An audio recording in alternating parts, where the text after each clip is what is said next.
anticipation. There you go, you're live. Very good, thank you. Go ahead and call the meeting to order.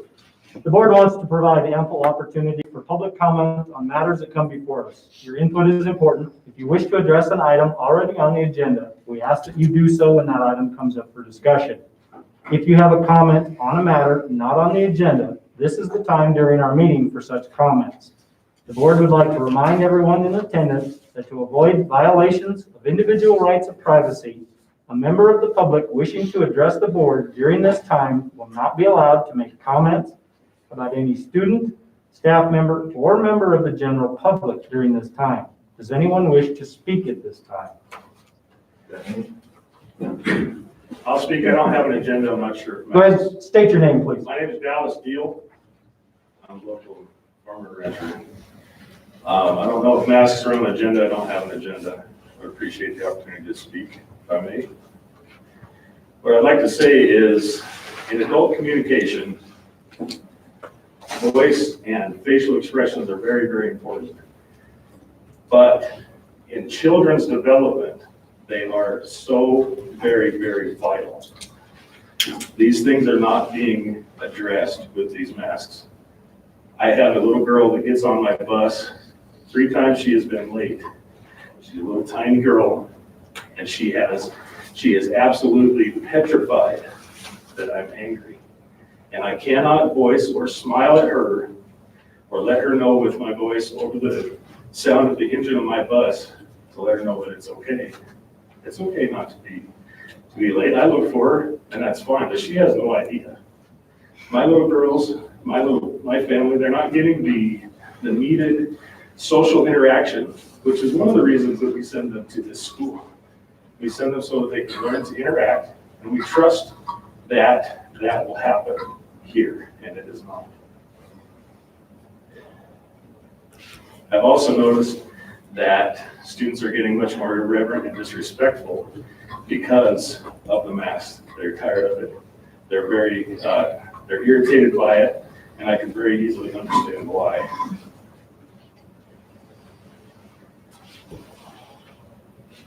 I've also heard of other illnesses that are coming up due to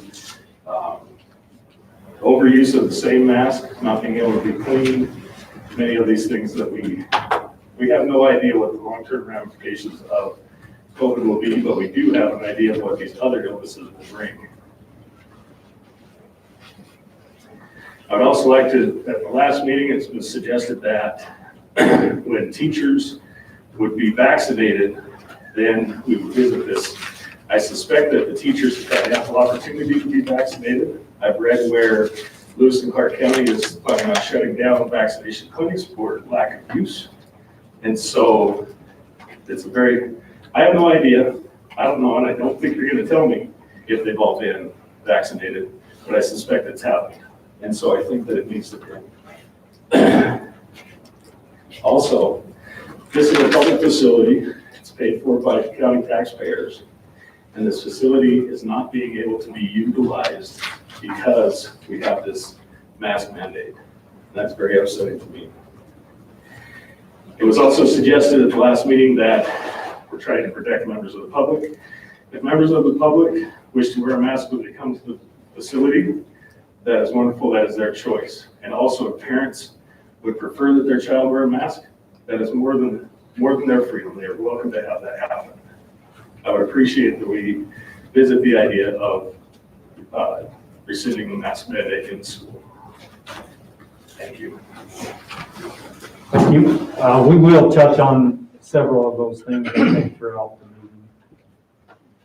Anybody have any other comments? I do have a couple of correspondence things that I'm going to read real quick. School board, thank you for the plaque and the vest. I love them. Keep up the great work for Townsend Schools, Town Watson. And I have 2 letters from students. Simon Sanchez Zuniga. Dear Townsend School Board, I look forward to continuing my school years at Townsend Schools, but I think that we should have more class pets in the classroom. They have a lot of benefits, and I think they would really help the environment at school. Lots of times, children need to learn responsibility. That's where the pets come in. The student needs to feed the pets, give them exercise, and give them safety. Children may use these skills for the rest of their lives when they have kids. The next reason is that pets can stimulate learning. They can help with math. For example, how much does a hamster weigh? Pets can help with grammar, like would you describe a fish? And they can even be in a presentation. I also think that children can bring their pets from home for presentations and let them stay for the day. Finally, my last reason is about pets enriching the classroom experience. Having pets around can create less tension. This may help with tests. Kids can also connect with the animals and can feel that their pet is their best friend. And kids can also see how their behavior affects others. These are all the reasons why I think we should have more class pets. They teach responsibility, stimulate learning, and enrich the classroom experience. Thank you for reading this, and I hope you all agree with me. The next one is from Elaine McDonald. Dear School Board, I think it would be a great opportunity for us to have longer band class. My first reason is it would be better to have more time to learn and play our instruments. My second reason is that band class is very enjoyable. My third and final reason is we only get band class 2 times a week. Other people who play a different instrument go into different groups at different times. For example, the woodwinds go to band class on Monday and Wednesday. It would be great if we would have more time to learn and play our instruments. Band is the best, and if we had more time, it would be even better. Children who play in a band become better readers and have better vocabularies. It keeps your brain engaged and young. ScienceMag.org says playing an instrument is great for your brain. Band is very enjoyable. Band gives students a chance to spend time and learn with friends. Also,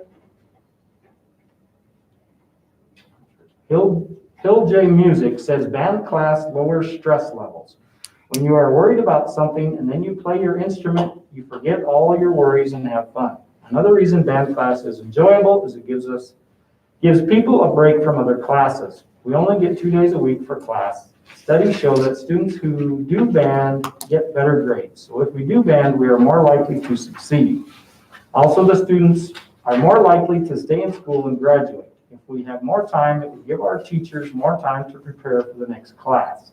As you can see, I think we should have longer band class. We would have more time to play. Band is really fun, and most importantly, we only get 2 days a week to practice and play.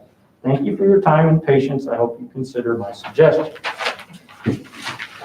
Thank you to the students for taking the time and writing those letters. Mr. Schindel, you have some items for us. Yeah, as you know, take care of the buses for you guys. So I was checking buses before our track season started, went out, was looking at the wheels and looked inside the one bus number 2, when I'm driving, and saw a nail hanging out the side of the tire. So I took it over to Townsend Tire to have it, see if we could get it fixed. We got to looking, and they are worn down enough that they're getting down to where we're gonna have to change them anyway. So I got some bids on a couple different sets of tires. The first one is a Toyo. It's an all position, which means it is a highway tire. There's not much traction on it. They are $770 a piece. And I looked at another one that has actually got some traction on it. It is also a Toyo, but it's called an open shoulder drive position tire. So it actually has some traction. And I'm thinking with the weather and stuff that we have, with the mud, the snow, I would like to see some traction tires go on them to replace these. And they are $780 a piece. So I need to see if we can go ahead and get 4 new tires on that one bus. Yeah. Tires make the world go around. They might make the bus go around. And yeah, I would agree with you on the traction tires. Yeah, I've been looking at those since we got them. I thought, I don't know how we're going anywhere Yeah, with these. no, with the conditions that we use throughout, or drive in throughout the year, I'm a big fan of traction tires. Only $10 more, so. Okay. Only $770. I think that's Yes, yeah. Any other questions for Ed? Anything else? Was there anything else on the buses? No, everything else has been really good. Okay, perfect. Any other correspondence? No, sir. No, sir. Okay, we will move into the elementary building project updates.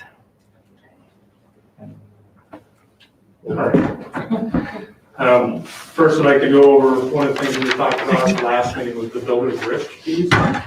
So for the last 4 weeks of working with our carrier, getting quotes for builder's risk, evidently they said that the market has changed dramatically.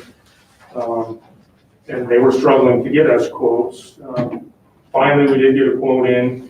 It was considerably more than what we were expecting and what our carrier was expecting as well. But fortunately, we were lucky that Dick Anderson has a program in place for their building projects that we were able, and they were good enough to offer it to us.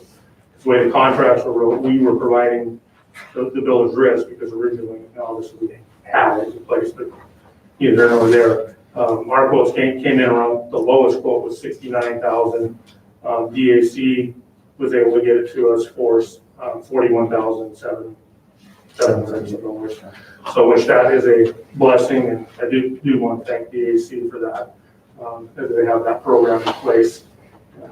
Evidently, that whole market's going to change, but they were on a 3-year program that we were still able to slip in. So good for us. I do have to do a change to the contract because inside of the contract, I actually have us carrying it. So I'll be making that change and make it an exhibit for DAC to be able to provide that to us, which they already have in place.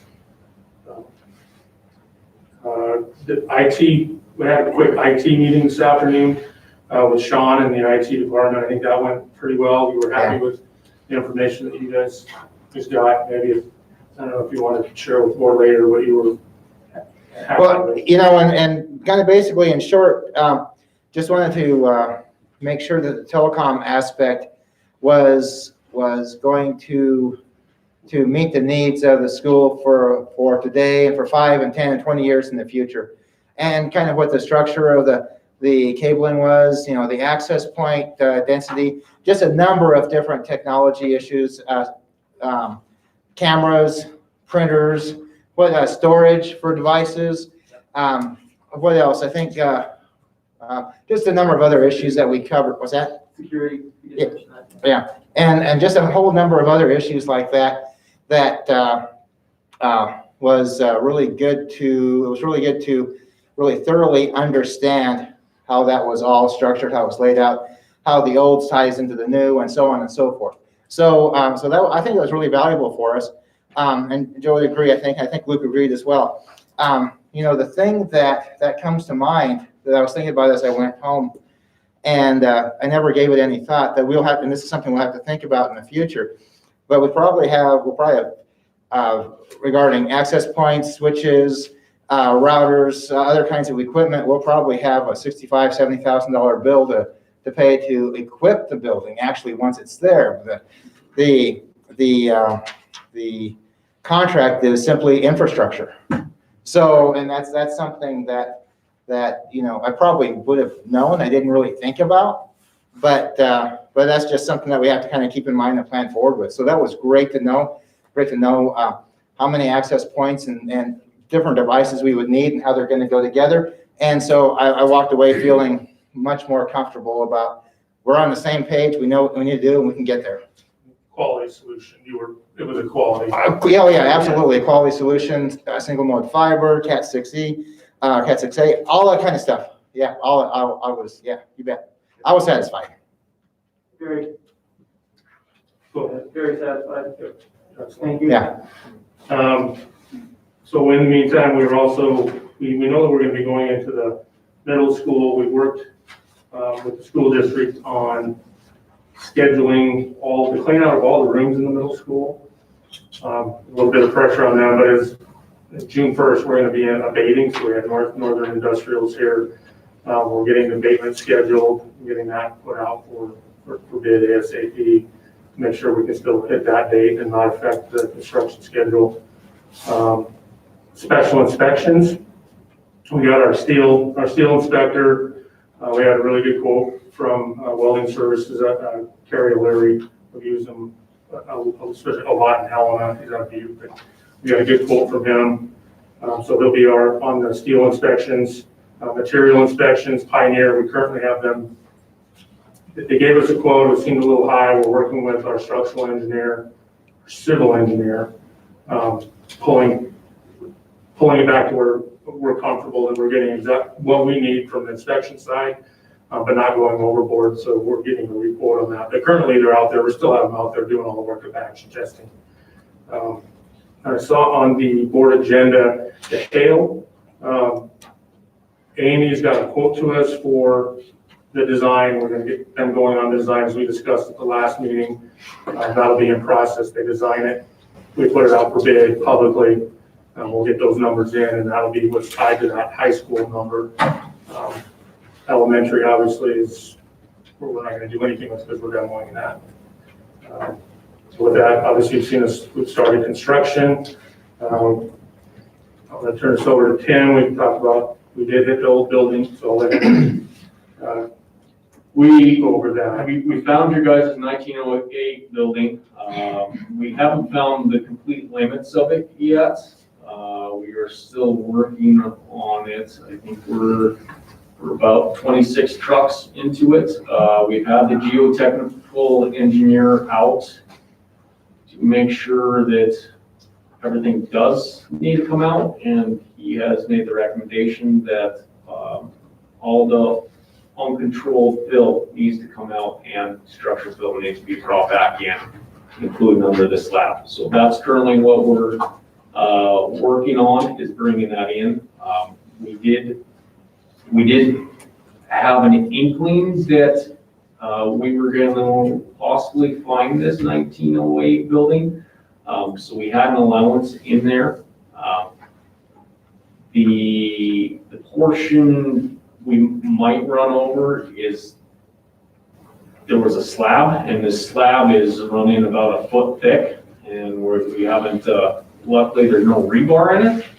Back in 1908, cheap concrete, no rebar though. So that's what's kind of driving a lot of our costs. So we're, luckily, Jim Riddles mentioned it though, and we were carrying allowance, or else we would have been in a different situation right now. So I think we owe him a debt of gratitude for that, for sure. So the only thing else I was going to talk about is I think you guys all signed up for Procore. You probably haven't had a chance. I think that they just went out yesterday, maybe possibly even this morning. Procore is kind of where all the project documents live. You can do it on your phone, you can do it on your computer. The only few things I will mention is most of the time owners will look at documents, photos, and drawings. Within the documents, all our meeting minute notes from our OAC meetings will be in there. The special inspections that Shane touched on will be in there. Asbestos abatement reports are in there. Photos are just what they are. We flew the drone today, so there's some drone photos up there on Procore. And then the drawings, if you ever have any questions. So if you have any questions, I'm happy to show you guys where those guys live. I can plug in the computer up here if that would be helpful. Or give you, we can wait till next month. You guys Everybody want to play with it for a month and then maybe ask questions next month, or? Yeah, when do we see access? Because I don't remember seeing It should have anything. come through today. I got Oh, it this today? morning. You don't, just came through this All I need is Oh. I have your name, all I need is your email. And Okay. I sent those in to them. So all the board has been Okay, sent to them. so I just don't remember. Did y'all email me? 'Cause I Yeah, don't it remember was on seeing an it. email. Oh, okay, well, that's You okay. should have We'll look gotten later. it. We'll look later. Yeah. So maybe that's what we'll let everybody play with it on their own, and then next month, if we've got further questions, maybe he can. Are there some online trainings, for instance? There's online training for Procore. You can drive yourself nuts. You can You can get indications every time I upload a photo, you can get You do not, you do not put indications. yourself on the indication. No notification. 100 No, I'm gonna put them on it, I'm gonna put them on it. So, yeah, there's, That's great. There's some your guys' rights are only to view only, you know, to the doctor anything up, and, there's some things we just limit there, but yeah, I mean, I think for the most part, people look at the photos, I mean, that's the cool part. Are there some templates out there to where we can pull financials? The pay applications will be part of that. So you'll be able to go right over to the pay application page, and you'll have all the pay applications right there, which tie directly to that GMP amendment that you guys. So can we pull them like on a monthly basis? Yeah, they'll be up there. Every month we get a pay application. In fact, we're just getting through the first pay application right now, and that will be uploaded to that Procore. You'll be able to see that every month. Is there any opportunity to have those pushed out to us via email? The pay application? You get notifications, yep. They're We get gonna be right notifications. where you can go open them up and look right at them. Okay. Because if you can push a link, that might make it easier for us. Yeah, they typically end up getting lost when you get those notifications, only because you get so many notifications. But, so then Okay. people start, you know, not looking at them, but. Yeah. Well, that only means certain, it's kind of strategically, so to speak. Monthly, well, I won't send everything to you, but, general monthly sort of overviews, that kind of stuff. Yeah, Can we so be you'll specific? have access to all the meeting minutes, because all you need to do is go click on the tab. Everything that's been happening every single week is right there. Okay, RFIs are there, which is request for information. If there's anything that comes up on the project that there's an issue with, is gonna be under logs. okay, All the information for the entire project is right at your fingertips, and there's a tab that says exactly what it is. okay. Pay applications will be under a tab. You literally can open that up and the pay applications will be right there.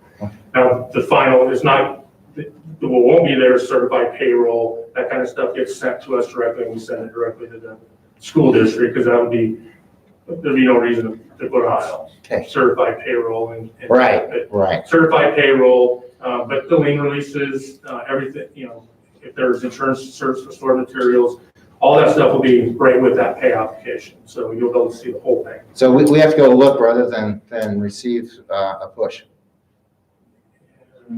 You can set yourself up for the notifications. That's Okay, the scary okay. part. If you open that up, you're gonna get every notification. Okay, I'll take a look. Okay. So literally, if your board meeting's the second week of the, Mhm. we've already got the pay app. We'll have already had the pay application in. It comes in at the end of the month. It'll already be uploaded.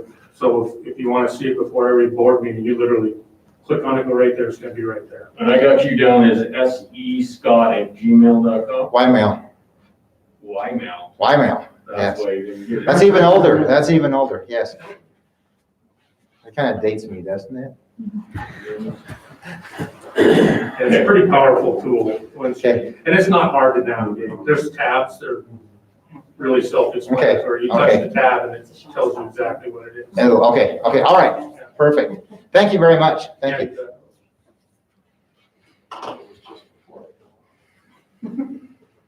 That was pretty much, that was all I had, unless there was a question. That's- Project is off and rolling, this is right where we wanted it. Obviously, we didn't want to hit the building, but.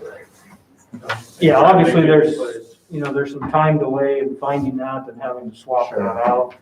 But it is what it is, but it was a big chunk, but Yeah, I think we're really fortunate that we knew about it. if Jim wouldn't have brought that up, we would be in the hole right out of the gates. So it was good that we had it set aside in case we did hit that. So hopefully it just holds. Well, and again, I want to say thank you for your time this Oh, you afternoon. bet. Yeah, no, that was great. Yeah, I'm yeah. glad you guys were able to get me a meeting. Any other questions? for- Yeah, I do. Is there any way to pull the financial together? This is all coming out of, you're paying all the payouts as they come through, is that correct? As they come in? Yes. Okay. So, all out of the same cost code and everything, so you could probably how hard would it be to generate a report? Pam and I started that, so I will get with Christie and show her what Pam gave me, and I think we can put that together, because Pam and I started to work on that. Yeah, it'd be nice, if it's not a big deal, it'd be nice to kind of have a monthly report to kind of show us where we're at, as far as the, And Pam gave me one last time, but I couldn't find it on my desk when I went over there, so We're obviously all learning a lot of new things. yes, right now. we'll definitely work on that. yeah. Yeah, and you'll have two separate pieces to that, right? Because you already have the pay applications will have that dollar value for the construction side, but then you still have the soft cost side, and then the costs that come up that I don't know about, like your lawyer costs, whatever, would be generated on the other side.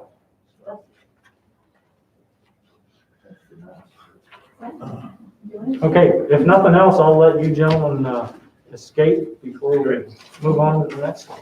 Thank you so much. Thank you, guys. Thanks, guys.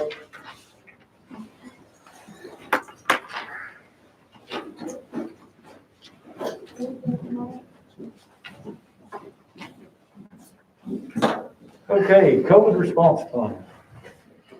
All right, well, I think the first thing we have on there is the prom proposal, if Ms. Hebron would like to highlight that. All right, so we've been talking about different ways that we can try to get the kids some kind of a prom. I put out a Google survey to the juniors and seniors, and I actually sent this proposal to you guys. It's obviously a draft. It's you know. They're the same. I just so you have an extra. Yeah, okay, so it's loosely, you know, we're just trying to get through the major planning stages for it. We were looking at limiting attendance so that we can keep numbers down. So current, this is what I have, current junior and senior students from our district only. We'll talk about that here in a bit. Underclassmen welcome if they are the date of a junior or senior, so if they're invited by someone. We do have several kids that are dating, you know, sophomores and juniors and that sort of thing. We were looking at having it outside at Heritage Park. We did get approval from the city from Townsend to do that, the city to be able to use that park if we would like to. Short time frame, so from like 8 to 11, and I think that fits the parameters of the noise ordinances and everything as well for music. And then simple decor, modified grand march, and I have masks, no masks, optional masks, all kinds of things to consider there. So that's just kind of a basic rundown. I put a survey out to the juniors and seniors. I've only received a total of about 50 responses total from the class, and it's pretty split half and half as far as, it was basically, would you attend, would you not? You know, would you consider attending or would you not? Very simple question. So I think they're mixed, and here are the two things that I know are two big considerations for them. If they can do it outside, and even with the smaller numbers, that didn't seem to be a problem, they don't want masks. And if they have to wear masks, they're kind of like, you know, we're good this year, we'll wait till we don't have to do that. So that's one thing I know that was important to the kids, and I talked to them directly. The other thing was that kind of, you know, would influence some of them attending or not is not being able to have any out-of-district guests. And again, this was just kind of the original thought based on what we've been doing. You know, but arguably so in their comments.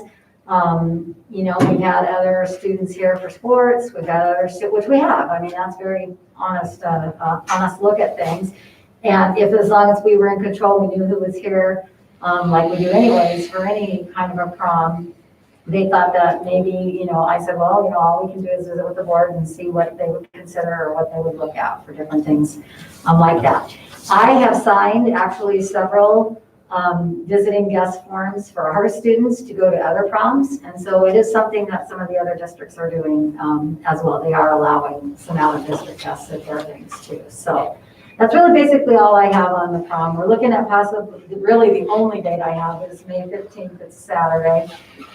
That's about the date that is open, that's not inundated with activities at this point. So I don't know, I guess I'm just looking for the board's thoughts and considerations of what you guys might open up or consider. I think it might, you know, depending on what some of these things are.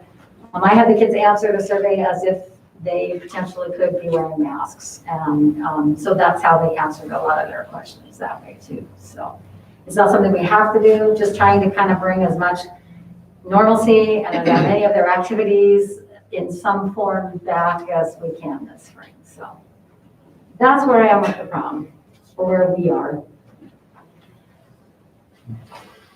I guess I'm just looking for board thoughts, feedback, information.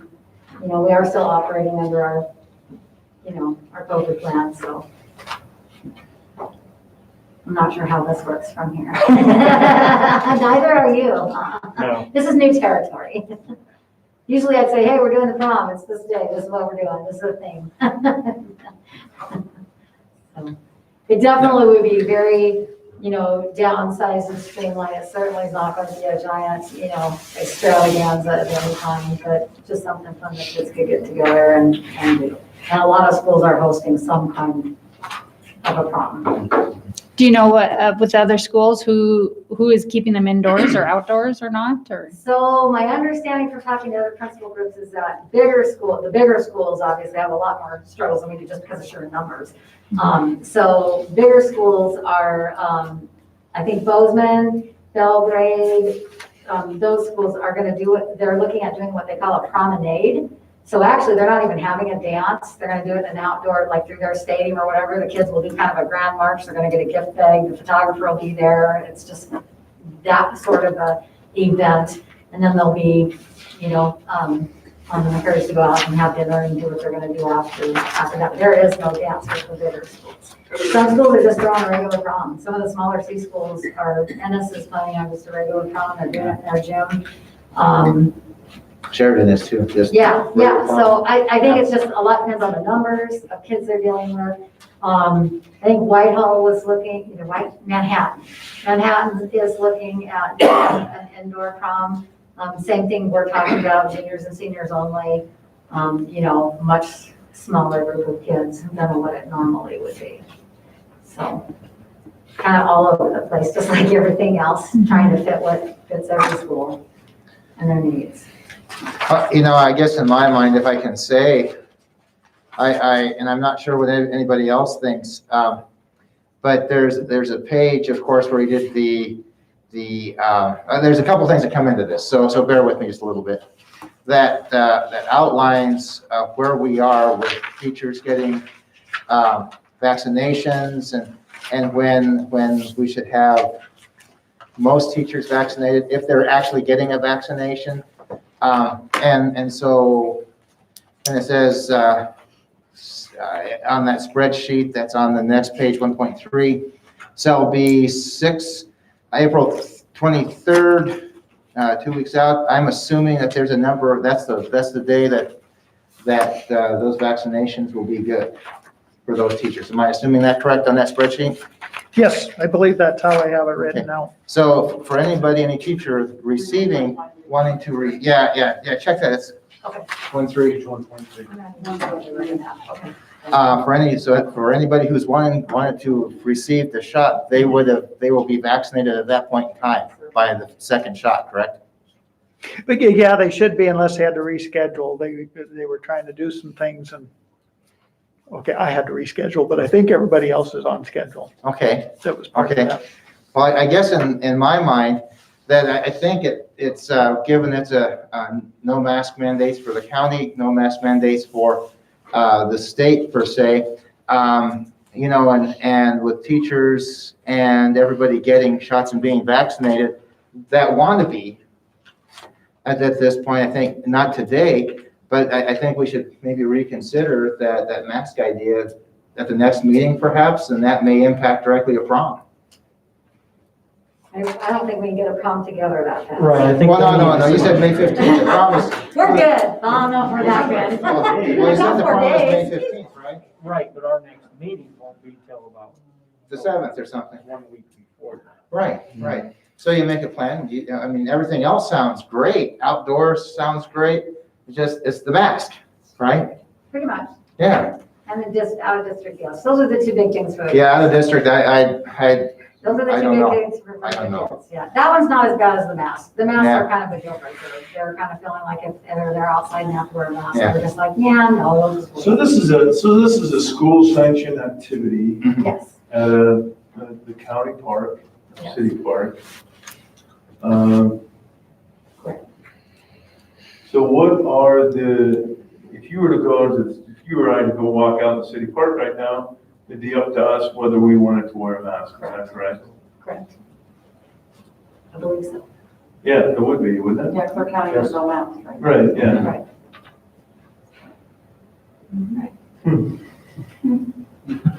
Yeah, it's that consistency and That's how things get brought across. I mean, say we've got a board of health that didn't approve a mask mandate.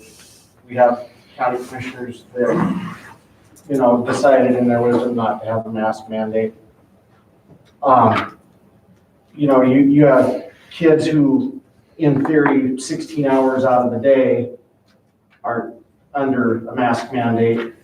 And for that brief moment in time when they're at a school sanctioned activity, they have to wear the mask.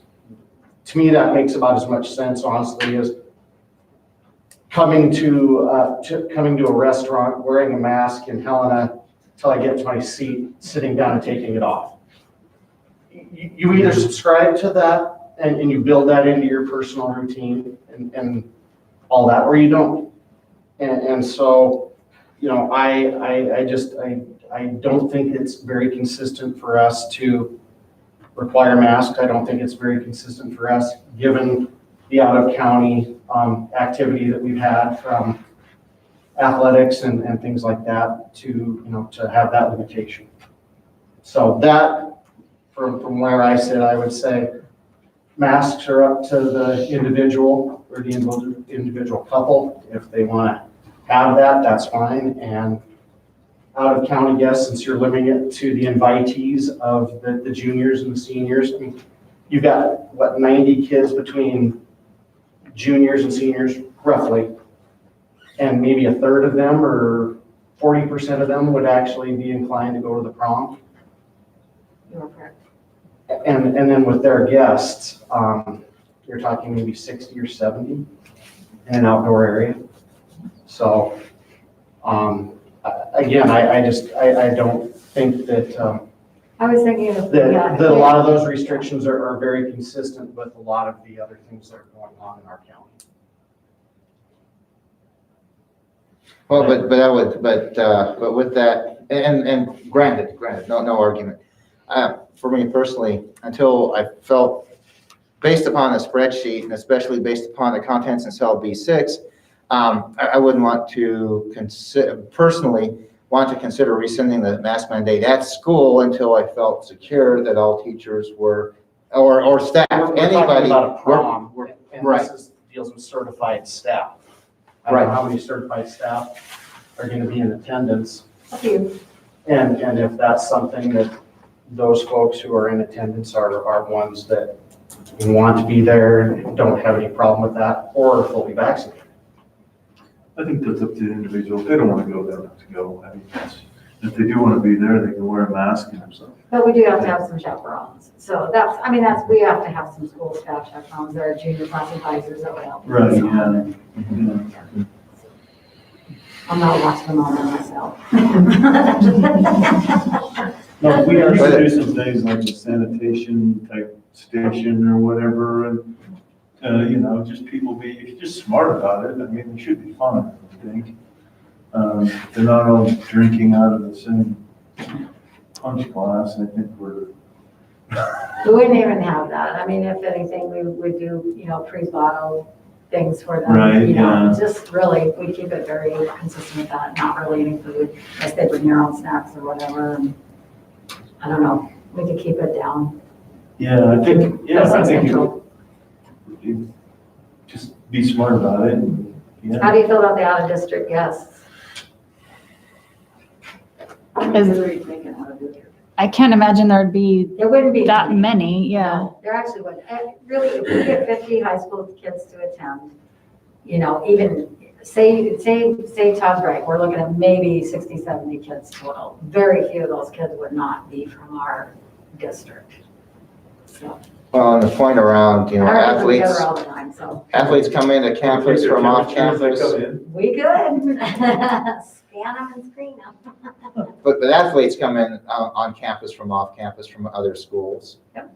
And compete. And we have a lot of things like that. So how is this different?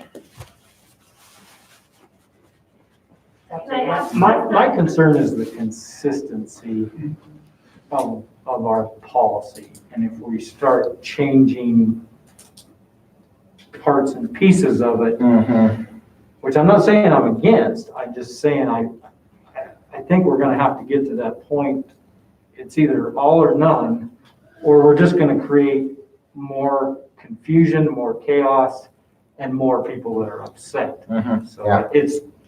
I think whatever our decision, whatever going forward, I think we need to have some consistency. Well, and that was just around, I'll just quickly mention, that was around my comment around until all the teachers or staff and whomever have been vaccinated, that I wouldn't feel comfortable with lifting a mask mandate till that point in time. But then that consistency comes into play after that, in my mind. Then maybe the entire mask mandate comes off at some point after we feel comfortable. And then which impacts the prom, which was my point. Yeah, I was just thinking the same thing, that whatever the decision is needs to align with the current policy that's adopted. So I don't know if the current one that you're operating under is the max of 50 outdoors without masks. That's what's on the agenda for this evening. Yeah, exactly. So So, obviously just at this meeting or the next, making sure that whatever. And planning forward with that in mind, I think, a greater number in mind. But if things change in the county for whatever reason, in my mind, we can always We're not still rescind. operating under the Yeah. state of emergency, so if Yeah. there was to be some incident between now and the end of June, I guess it would only basically require an emergency meeting and take whatever action would be necessary. There are also test kits available for about $11 a pop now. Your home COVID tests. That, I'll send it to you. It's the same company that had, I think it's VisoSmart, that had PPE stuff I sent you earlier. They're supplying, it's coming in state agencies, these little test kits. I don't know how quickly they work, but I'm under the impression it's pretty quick. I mean, I don't know if it's immediate or. Yeah, I think we'd have to see if we can get a nurse to volunteer to actually administer the test. 'Cause I don't think we're qualified to stick sticks up But kids' for, noses. I don't know, for out of district people. I can tell you, I've been administering them, and then we're required to send them to the health department. And so when people consent to take that test, they also have to agree to quarantine until the health department verifies the results that I get in 15 minutes. Guess they're not gonna do that. it's just untenable. So it doesn't quite work as well. Oh, okay. At least with students, that's what they're requiring. Why would you have to, and if you don't take the test, you don't have to quarantine? Correct. So I tell parents that if they want me to test them, say they have a fever at school, I can Oh. test them. And we could know in 15 minutes what that test says, but those tests are not reliable enough. So no matter what, I still have to send it to the health department, and they have to quarantine, even if it's negative, until the health department verifies the results, which can take up to 4 to 7 days. Because they're symptomatic. Yes. Well, I was just mentioning around chaperones, what's our vaccinations for if we don't use them? Why do we get vaccinated if we can't operate in public as we have? I'm just saying. I guess, do we want to circle back to this a little later after we go through some of the other things? Is that reasonable? I'm just looking for feedback. I know, you're looking for some guidance. I am, that's all I'm looking for. So let's And maybe the hold off same on, with graduation, because It's in the same wheelhouse. Since we are going to address the policy again, maybe we'll wait, circle back around after we do that. Do you want to talk briefly about the graduation, or do you want to wait? It's up to you guys, whenever Go it's ahead. appropriate. You want me to? Yeah. Okay, it's very, again, a lot of districts are doing very similar things to last year, only hopeful for a little bit more opening up, because we're looking at the end of May for most everybody. And obviously with the vaccines and things like that. This is the proposal that Mrs. Audette and I came up with, looking at what we did last year and just trying to open a few things up. Right now, currently, we're looking at hopefully 45 graduates, so we're right in that number. And obviously May 23rd, Sunday. We are looking at using the newer stage gym. We've talked extensively about outdoors and doing different things, and it is so problematic on so many levels with, keeping the formalness of the ceremony, sound systems, weather, etc. There's a million things that go into it, as we've talked before last year. We'd like to keep it in our stage gym where we always hold it. It worked well last year. We'd like to still encouraging and follow social distancing as much as we can for family groups and students. And then what we were kind of thinking as far as opening it up, we had a lot more limited last year, was to a maximum of 10 tickets per graduate. So they could invite 10 people maximum. We obviously would probably at least have some kind of list, or we would make tickets, so we have a formal ticket. Somebody's got to have a ticket to come in. But that would open up. Last year, all we did was immediate family. So it was siblings and parents, and that was it. And the bigger family groups were maybe the split families where we had 2 sets of parents attending. We could go assigned seating, or at least, block off sections like we did for sports activities, where we just had things sectioned off, where we did have some space in between seated sections where everybody would be. We probably could utilize the bleachers very easily to make that happen, and that would give us a lot more room, where last year we didn't use bleachers, we had just the pods. And then we were thinking, based off of some of the ideas and thoughts that we've heard is, we still could escort groups in at one time. We'd have to ask everybody to, leave like we did, so there's no big lobby gathering or anything like that. And then, depending on the status of the current board policy for masks, obviously that's another big consideration. Maybe recommending that spectators mask up in the common area, so as they enter and as they exit, asking people to wear masks, but when they're seated for the ceremony, including the kids, not making them wear a mask. Because last year we didn't even have a mask mandate at graduation. We weren't there yet because we didn't quite have it COVID here, like we do now. July. So yeah. So that's a little change from last year. The masks are actually kind of additional. We could have the kids come up and do their in-person speeches. I see no reason why we can't accommodate that at this point. Maybe still do recorded senior ensembles if they want to do something like that. Include their slideshow. We could still Facebook, Zoom it, YouTube Live it like we did last year, so people can watch it. And then I know we got a huge positive feedback on the reverse parade that we did last year, where the kids went down on Main Street with their families and the community parade. The community had a blast. Honestly, that's a choice for the kids this year. They may all be doing their private parties and not want to do that. I just wanted to leave it on the table as an option, because I think that was really a fun thing and popular, and for the most part was very well received from that community for the people that can attend. So that's kind of where I am with that. So again, the 2 biggest things on that, the masks and the total numbers. Like how many, where are we gonna be with the numbers that we can have? With that too, would be 8th grade awards night, which is the following Tuesday, same setup as graduation. Same. Which we didn't do anything at all last year, right, Brad? Correct. No. No, okay, that's what I thought. We were also shut down completely last year, so. Okay, any questions or comments on that immediately? I think we'll kind of circle back on that. Also, and we will circle back there. But I'm really grateful that we can bump up the number of, at least even in initial conversations, the number of attendees. That's really important to grandparents and just a lot of folks. So at least even in initial discussions, bumping it up, that's very nice.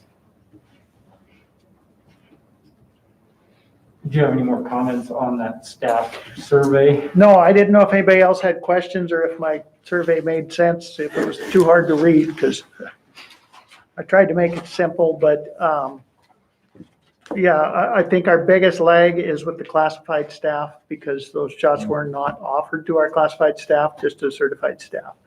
Although quite a few did get in there and get them done, 40%. Some of them got the Johnson & Johnson shot, which is a one-shot deal. Excuse the pun.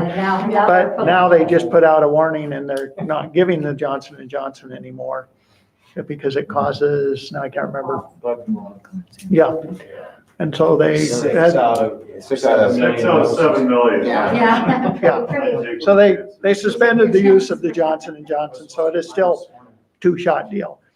But with classified, I guess the one thing is that I did ask them if they want to keep it or they want to remove the mask mandate, and certified 56% wanted to keep it, 44 said remove it.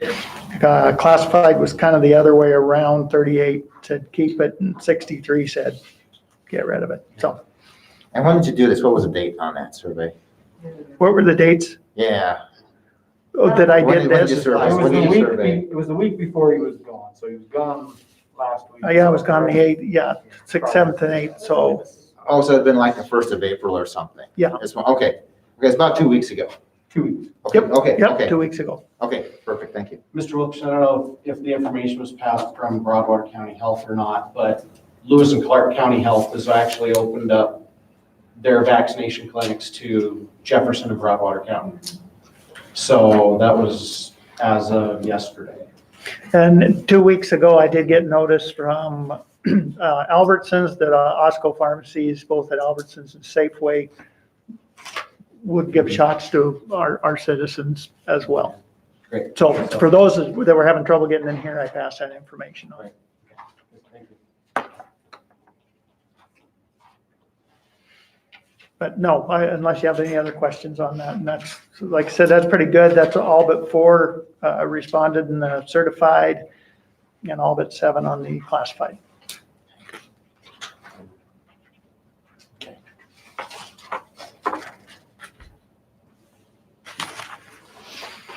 I don't know what to do with that information.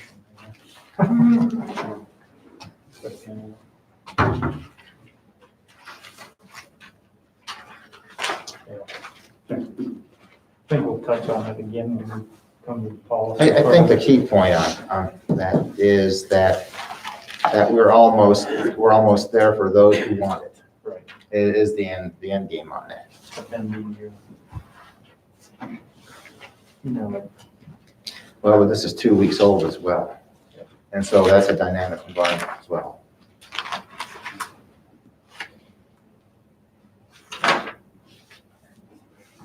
Okay, any further questions on that? Any other committee? No, Okay. Consent action items, minutes and warrants.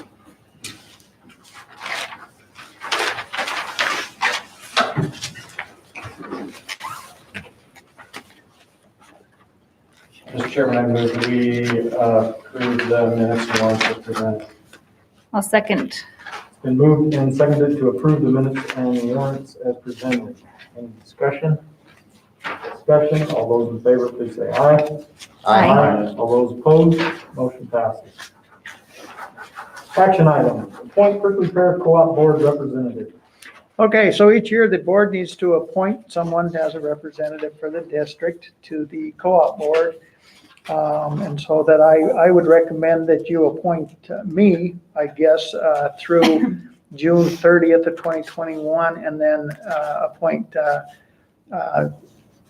Susie Hiddlin as the co-op board representative beginning July 1 of 2021. And they will be getting this interlocal agreement, but not till tomorrow, so I did not put that on there because I just found that out the other day, and then we'll do that next month. Okay, that's basically our agreement with the co-op for services. Well, yeah, I move to appoint Eric Wilkerson as co-op board representative for Townsend through June 30th, 2021, and Susie Hedlund as the co-op board representative beginning July 1st, 2021. I'll second. It's been moved and seconded to appoint Eric Wilkerson as co-op board representative for Townsend through June 30th, 21, and appoint Susie Hedelin as the co-op board representative beginning July 1st, 2021 through the end of the year, correct? Correct. Any discussion? Discussion, all those in favor, please say aye. Aye. All those opposed, motion passes. Resolution to dispose of items of personal property. All right, so this come from Calva Law, saying that if there's something we want to give away to somebody, we can't just give it away unless we have a resolution in place saying that we will get rid of obsolete items. And so this is just the resolution that they drew up. Exhibit A, they could keep it broad. So on the back side of that, it says dispose of through donation, gift, or other means, playground equipment and non-reusable interior equipment. For example, if we get to the lockers or something and everybody says, yeah, we want lockers, we say, okay, first come, first serve, take them. We'd have to do it a little different if we are going to, if we plan on selling stuff, because we'll have to have a resolution, it'll have to go in the paper, we'll have to set up an auction, we'll have to, so this is a simple and easy way to get rid of stuff, but this is giving it away. So I would ask that you approve the resolution to dispose of items of personal property. I'll move to approve the resolution to dispose of items of personal property. Yeah, second. It's been moved and seconded to approve the resolution to dispose of items of personal property. Any discussion? Discussion? All those in favor, please say aye. Aye. All those opposed, motion passes.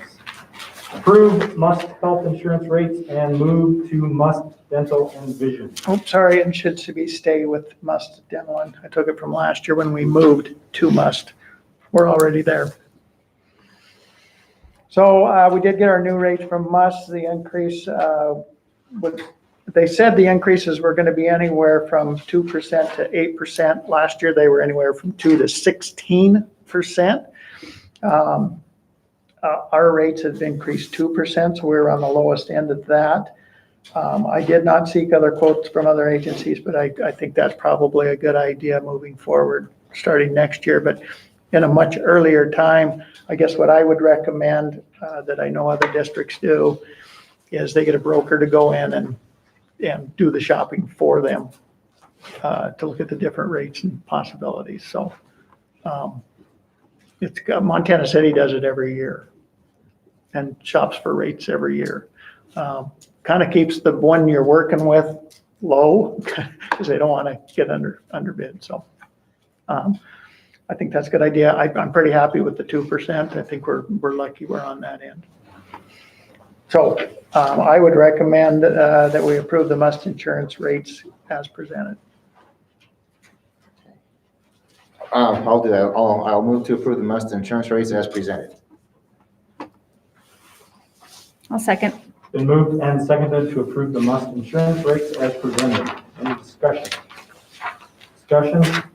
All those in favor, please say aye. Aye. All those opposed, motion passes. Personnel resignation. All right, I received letters of resignation from Lorinda Stokey, our interpreter, effective May 28, 2021. Vicky Busey, who was a cook, effective May 28, 2021. Misty Mazzolo, assistant clerk paraprofessional, effective April 9th, 2021. And Teddy Mergel, chair for the 21 and 22, well, no, it should be, oh yeah, for 22 or 21, 22 season, like for next year. She wanted to resign before we offered the contract, I guess. And we didn't have any cheer this year. So I would ask that you approve those resignations. Can I ask for clarification on Misty Mazzolo? Mm-hmm. Didn't we create that position for her to take over for Pam? Initially, that was to give Pam help and to hopefully give somebody the training to do that. Is that a position we're going to keep, or? My recommendation at this time is not to keep it, because the intention was to try to get, but she was not interested in the position when it came available. Because we did advertise internally first. So that is a good clarification, but that is correct. So I think that's something that we wait till Christy gets her feet under, gets everything going, and then it can be revisited if that's a necessity or not. If you guys are comfortable with that. Yeah, and even from a cross-training perspective, to some extent, at some point, as a backup, so to speak. You know, those kinds of things are not bad ideas to consider at some point. Yeah. Yeah. And it was it was initially our plan to keep Misty in her current position. She just found another job, so she left. You know, we thought it'd make the transition easier to have Misty, who's done a lot of that stuff, but didn't go that direction. Do you feel prepared? I have great help. And Misty Good. did spend some time with her, and I think that was a help, as well as the. Steve Hamill. Steve. Steve Hamill from Masbo's been great, and he's not here full-time, but I'd say 3 out of 5 days, 3.5 out of 5 days he's here. He's still here? Yeah, he comes in and helps us. He'll be back Thursday and kind of, you know, in between. He's helping other districts at the same time, so Oh, okay. he's not just with us, but he's been amazing. I mean, he makes calls, answers questions, finds what you need. We are, I did reach out to Pam today to see if she'd be willing to come in and help us a little bit. We have some areas that Pam did it a specific way and did it well, that they're having a hard time finding how she did it.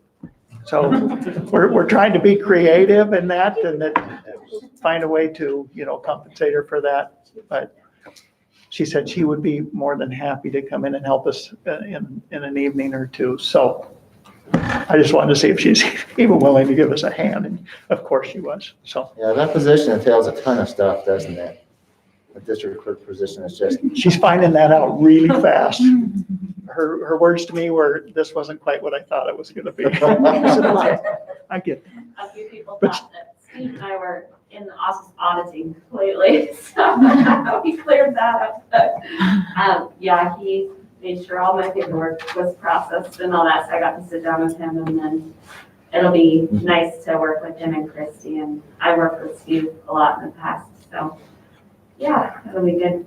I'm excited to get to work with Christy and be a new powerful team in the office, so. All right, well, I will move to approve the resignations of Linda Stokey, Vicky Bucci, Misty Masolo, and Teddy Merkel. It's been moved and seconded to approve the resignations of Linda Stokey, Vicky Busey, Misty Mazzolo, and Teddy Modell as presented. Any discussion? Discussion, all those in favor, please say aye. Aye. All those opposed, motion passes.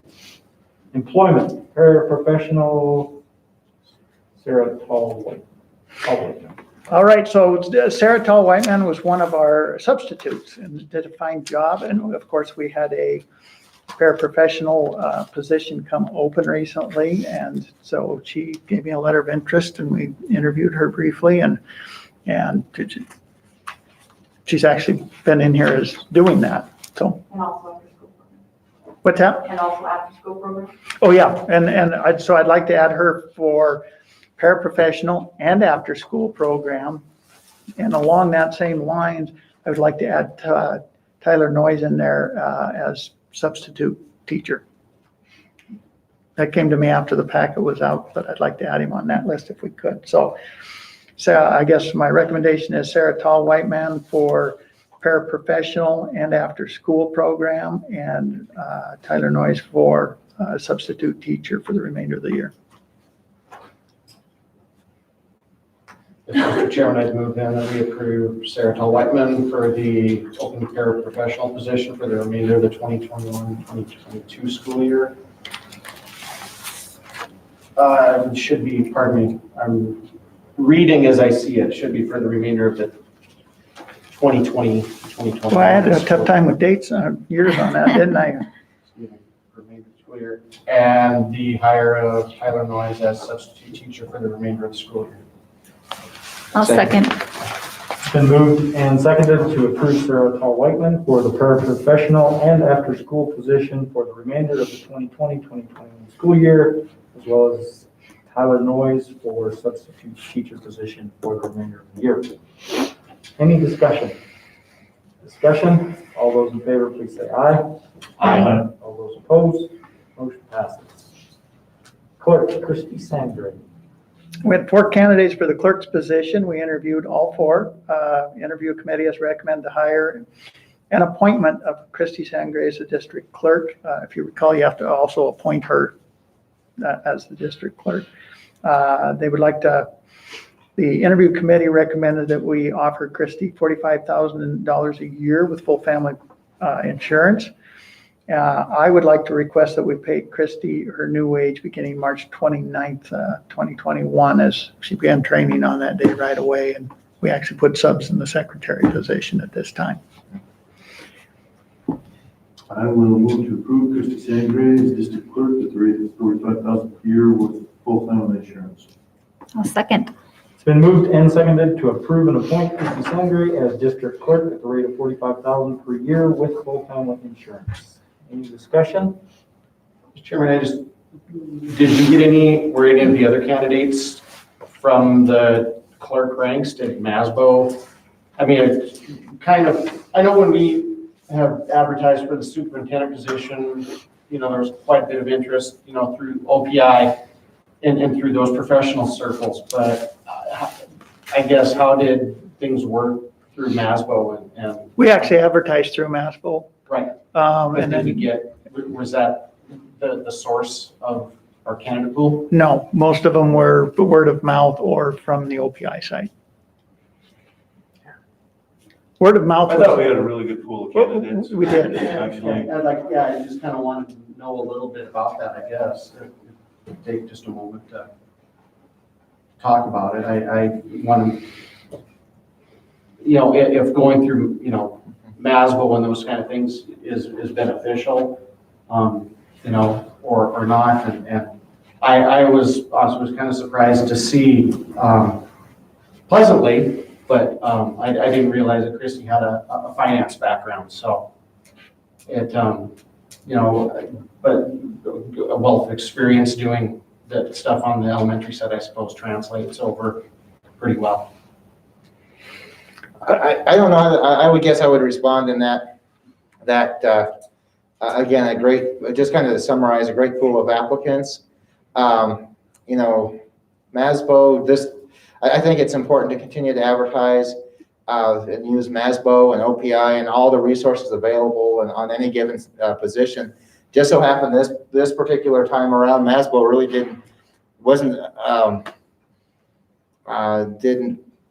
there wasn't any connection through Masbo this time around, OPI and just word of mouth on this particular time. Now, other searches, that's a different matter, but I think given this time, that's kind of the way it worked out. So I'm not sure I guess I would just continue to respond in that, just use all those resources available to advertise any of these positions.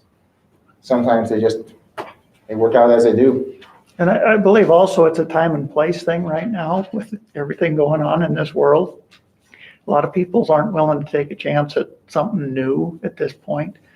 I kind of see that, and I guess I'd liken that to, we're doing interviews next week for special education and music. And, it used to be we'd have quite a few apps, they were pretty thin. We did have one from Dubai and one from the Philippines. But we're just not seeing the numbers. In fact, we have one for music. Yeah, I would just add that I was happy to be part of the interview committee and that there was a great deal of experience from a variety of backgrounds, accountants to other positions. And I did, we did talk to Steve before the interviews a bit about how that transfers over, like as accountant in, the private sector to school finance and kind of how different those two worlds are.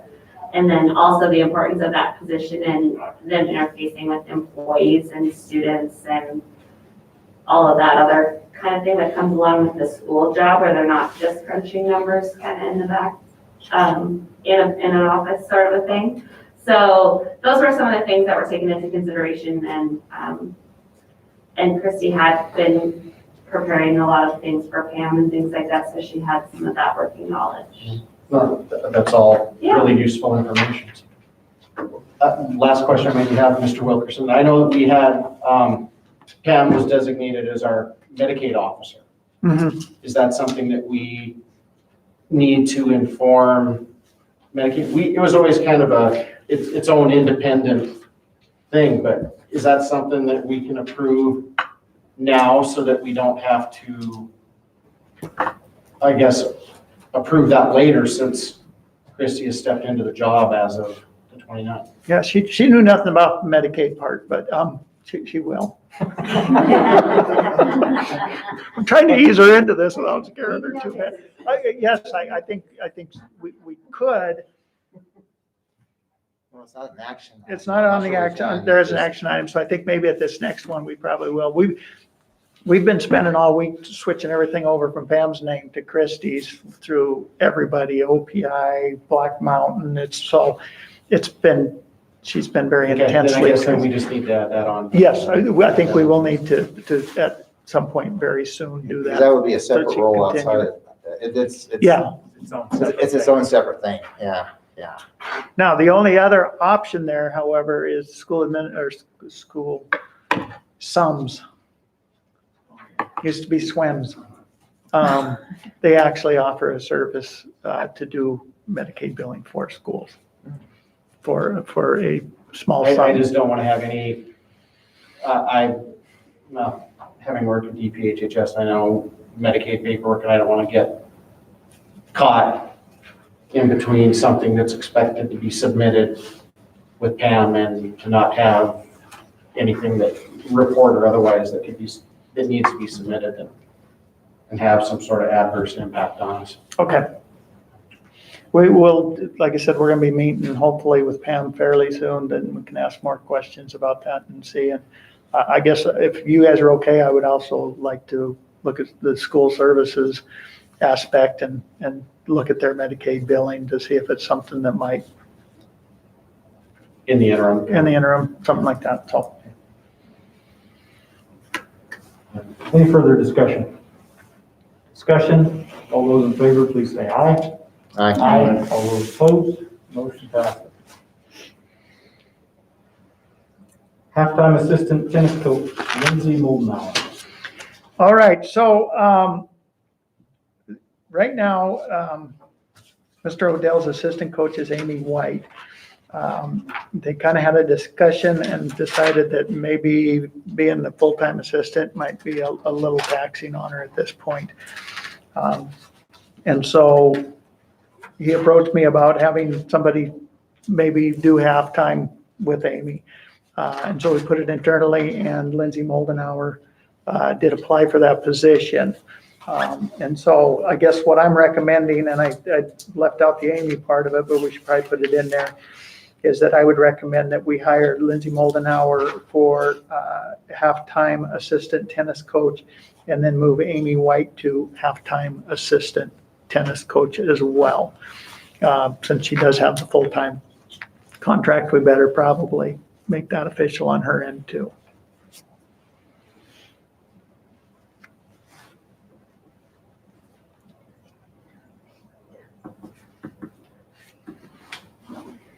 there a motion? Okay, I'll try it. Good luck. Okay, I move to approve Lindsay Moldenauer as assistant tennis coach for the current 2020-2021 tennis season, and move Amy White to one halftime assistant coach for the same season. We have to have Lindsay halftime and Amy halftime. Okay, Lindsay halftime, okay. Move to approve Lindsay Moldenauer as assistant coach one halftime, okay, for the current 2020-2021 tennis season, and Amy White to 1/2-time assistant coach. Okay. What was it? I think you got it. I got it. Ooh, Did you get it? I didn't stumble that badly. That was okay? I'll second. It's been moved and seconded to approve Lindsay Moldenauer as halftime assistant tennis coach for the current 2020-2021 tennis season and reduce Amy White to a halftime assistant coach position. Any further discussion? You said that really well. Discussion. All those in favor, please say aye. Aye. All those opposed, motion passes. Walter, I'm sorry. Yep. Did we, was it necessary to act on the request to go have time from another paraprofessional, or was that, are we good? No, I think we're good on that because we determined, paraprofessionals, we determined their hours. So we did have a request from a para to go to halftime, and we'll get that in writing. That way, once they go halftime, it's still up to us. Well, that's certified. We actually get to make the hours, so we're okay with that one. Thank you. Employment 2021-2022, contract renewal and certified. All right, so you do have a list there of all the certified staff members that we have. If you look towards the bottom right-hand corner, it does say up for 10 years, so they are not included in the first motion. They have to actually be hired separately as 10-year candidates, because you'd be offered in the fourth contract, which is automatic 10-year. And so the first one is the recommend rehire, the list that I have right there, including tenured and those that are not up for 10-year at this point. Did I just confuse y'all? Okay. We got it. Okay, let's see. Okay, per the list, I move to approve the hire of the certified personnel as presented. I'll second. It's been moved and seconded to approve the hire of certified personnel as presented. Any discussion? Discussion? All those in favor, please say aye. Aye. All those opposed, motion passes. Contract renewal certified tenure. So we have the 4 individuals that are up there that are up for 10-year. Hopefully I have my list right. Ms. Versma, Ms. Fiddler, Ms. Hanson, Ms. Moldenauer. So I've asked that we offer them 10-year. I'll move to approve the hire of those certified personnel receiving tenure as noted. Okay, second. Been moved and seconded to approve the hire of those certified personnel receiving tenure as noted. Any discussion? Discussion? All those in favor, please say aye. Aye. All those opposed, motion passes.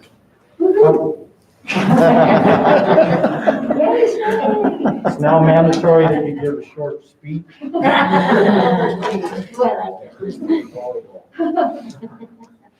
Contract renewal classified. All right, so we do have a list of the contract renewals that I'm recommending for next year in the classified. The only difference on this list than what we would have had last week is Danielle Douglas, and you can see her down the list. It's in alphabetical order by Douglas. Previously, she was a kitchen aide. Since we have Miss Busey is retiring, Miss Douglas has actually given me a letter that she's interested in the cook position to take Miss Busey's place. And so would be my recommendation is to hire her as cook, so it would be as presented.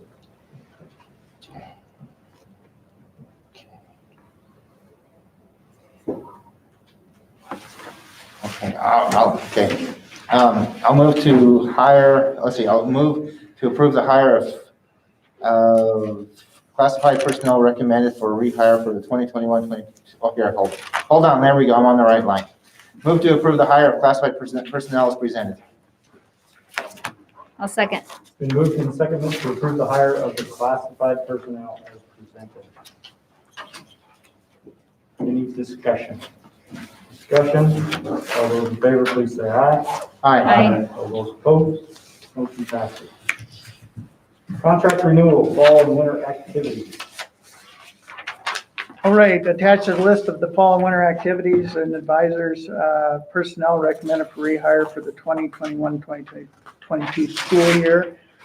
The only one that is an addition in this is, we had a vacancy, if you recall, as a volleyball assistant coach.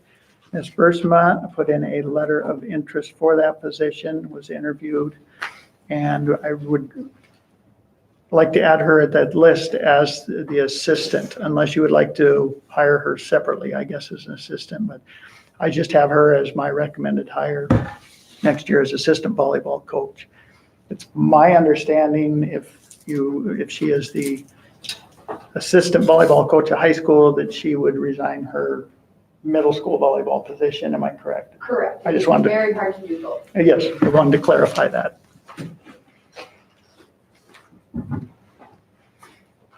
So, Mr. Chairman, then to clarify, the motion that we would entertain would be for the rehire of those listed with the exception of Mrs. Bruce, which would be the first hire. It would be a Basically, hiring of yes. her for the high school. You are correct, so we may need to do her separately as a hire, although it is for next year. I did highlight it in there or put it in bold, but that's a good point of clarification if we should. Or we could just say rehire and then they hire a Ms. Bursma if you'd like. And I don't know if there's any other questions anybody has about any of the other hires or recommendations.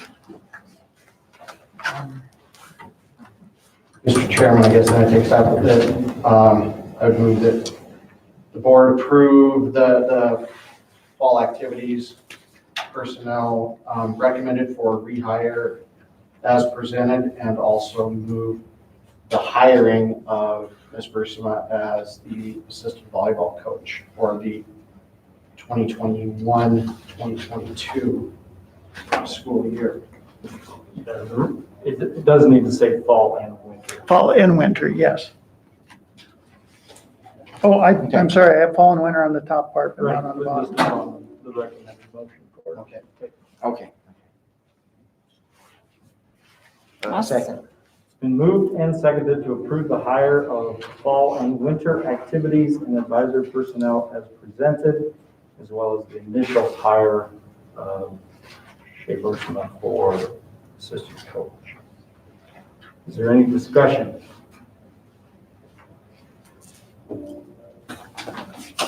I guess I do have a couple questions. I appreciate Coach Darlington and Coach Bursma being here. I guess I wouldn't be doing my job if I didn't ask a couple questions. You know, as board members, we field a lot of questions and concerns throughout the year. I asked the administration in a discussion, you know, to make sure that we were doing our part to evaluate and look at all of our programs to make sure that what they brought to us tonight in the form of that recommendation was done, you know, correctly, judiciously, if that's the right word, so that that recommendation to the board had, you know, some thought behind it and some meaning. And so I appreciate them in doing that, but I do have a question for Coach Darlington. The girls' basketball program has had concerns and struggles, I think, for a number of years, and not only under your direction. But I think it would help me, and hopefully the board too, if you could just maybe help us understand what you hope to do with that program in the direction that you hope to see it go under your direction. Okay, I'd be happy to answer that. Yes, I can. I just wanted to say thanks for opportunity to coach here. I actually really love the 3 years that I've coached here. And I used to hate that gym, and now I love every home game. When the band's going and it's full, it's the best gym in the district, and I love being part of it. I've had great opportunities with kids, and I love every part of it.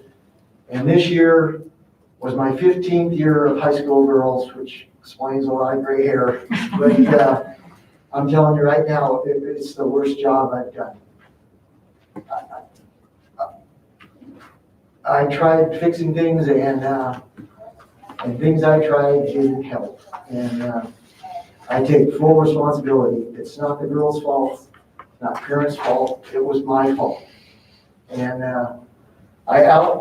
it's a little long, and I noticed tonight that my spell check didn't. No matter how many words I try, I still have computer issues. But this is a guideline. It's actually called Looking Forward. All right, thank you. And I have really no desire to, what I should have done or what I could have done, and so on and so forth. But and certainly don't have a desire to blame anyone but myself, and things that have to be done differently. And I'll go as quickly as possible. But I started out with this spring and summer, and summer basketball. The first year I got here, I didn't know the girl. We went to Dillon, and I did not. We went to Western early in June, and I did not know the girls' names. Okay, but it didn't take long to find out that there were some issues. There were girls that were there that weren't sure they liked basketball anymore, and it was obvious that was going to be a summer goal. And I ended up taking them to Missoula overnight, which is as good a team building as a coach can do. It's fun. You get away from everyone. They can't get away from each other. And the only teams that do that are, good programs that consistently travel and go places. And we had plenty of talent, and we were getting booked. We were playing Capital and Fort Bend and Box Elder, and the girls were just started to figure out that basketball was fun again. And that summer was a great example of what summer basketball can do. And that's the one thing I'm going to stress the most in this workout is summer basketball. And last year, no one's fault that we didn't get to do it. And it made a tremendous difference. You can say, well, other schools didn't. Number one, that's not factual. There were 5 B schools that did play, and they bragged about their girls in the all conference meeting. How well they did in the summer, and just. I don't agree that they should have got to play summer basketball, but every district was different. Even Van Christian's head coach, my best friend, and he went to Scobie, if I remember right.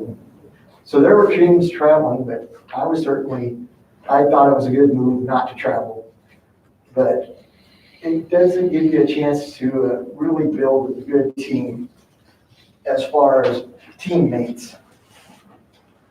I already have the girls not signed up, but I've been invited to Western Tech.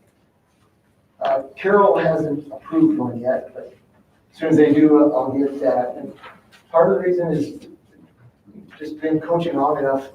A lot of those coaches, Lindsay, Woolley, and Western, fortunately, I call a friend, and as you know, he was National Coach of the Year. I've never coached and not gone to a Western camp. And, it's just part of life, and it's so good for the kids. Usually I meet with every girl and let them know what I think they should improve for next year. And when I do that, when I first started several years ago, it was meetings, and I tried to do it right before track or golf. And I ended up liking it better. I did it at Western, outside in the grass, and all that got taken away. And I didn't think much about it, but it made a difference. And when girls get to talk about their team goals, individual goals, and you get it in writing, it's really helpful. And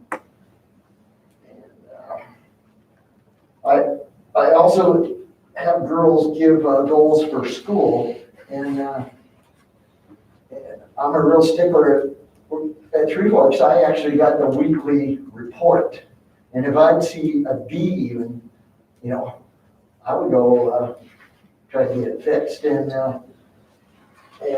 that really, I just find out now if they're out. You know, but it's important to stress the goal, and I think having school goals is really fantastic for the girls. I think the girls need to have goals from me, you know, and just tell them, you got to be able to dribble left-handed, you know, something silly like that. Them hearing it from me in June gives them an entire summer to work on it and ask me if they're getting better and getting better. And the girls' goals in here, if you notice, I got the Elton John story, and what that refers to, it doesn't have to be Elton John, just that's what I've called it for years. But you go to his concert, he comes out, it's incredible, the lights and everything. Elton John's incredible. Gets done at the end of the day, paper writes a story how great Elton John was. And what I stress to the girls all the time, you know what? Who got the piano out there? Who played guitar? You know, who set up all the lights? That concert was nothing. Elton John couldn't have done any of that. And I talk to the girls all the time about it. We do layup girls, and I never compliment a girl on a layup. Whoever threw her the pass, 99% of the time, I'll go, great pass.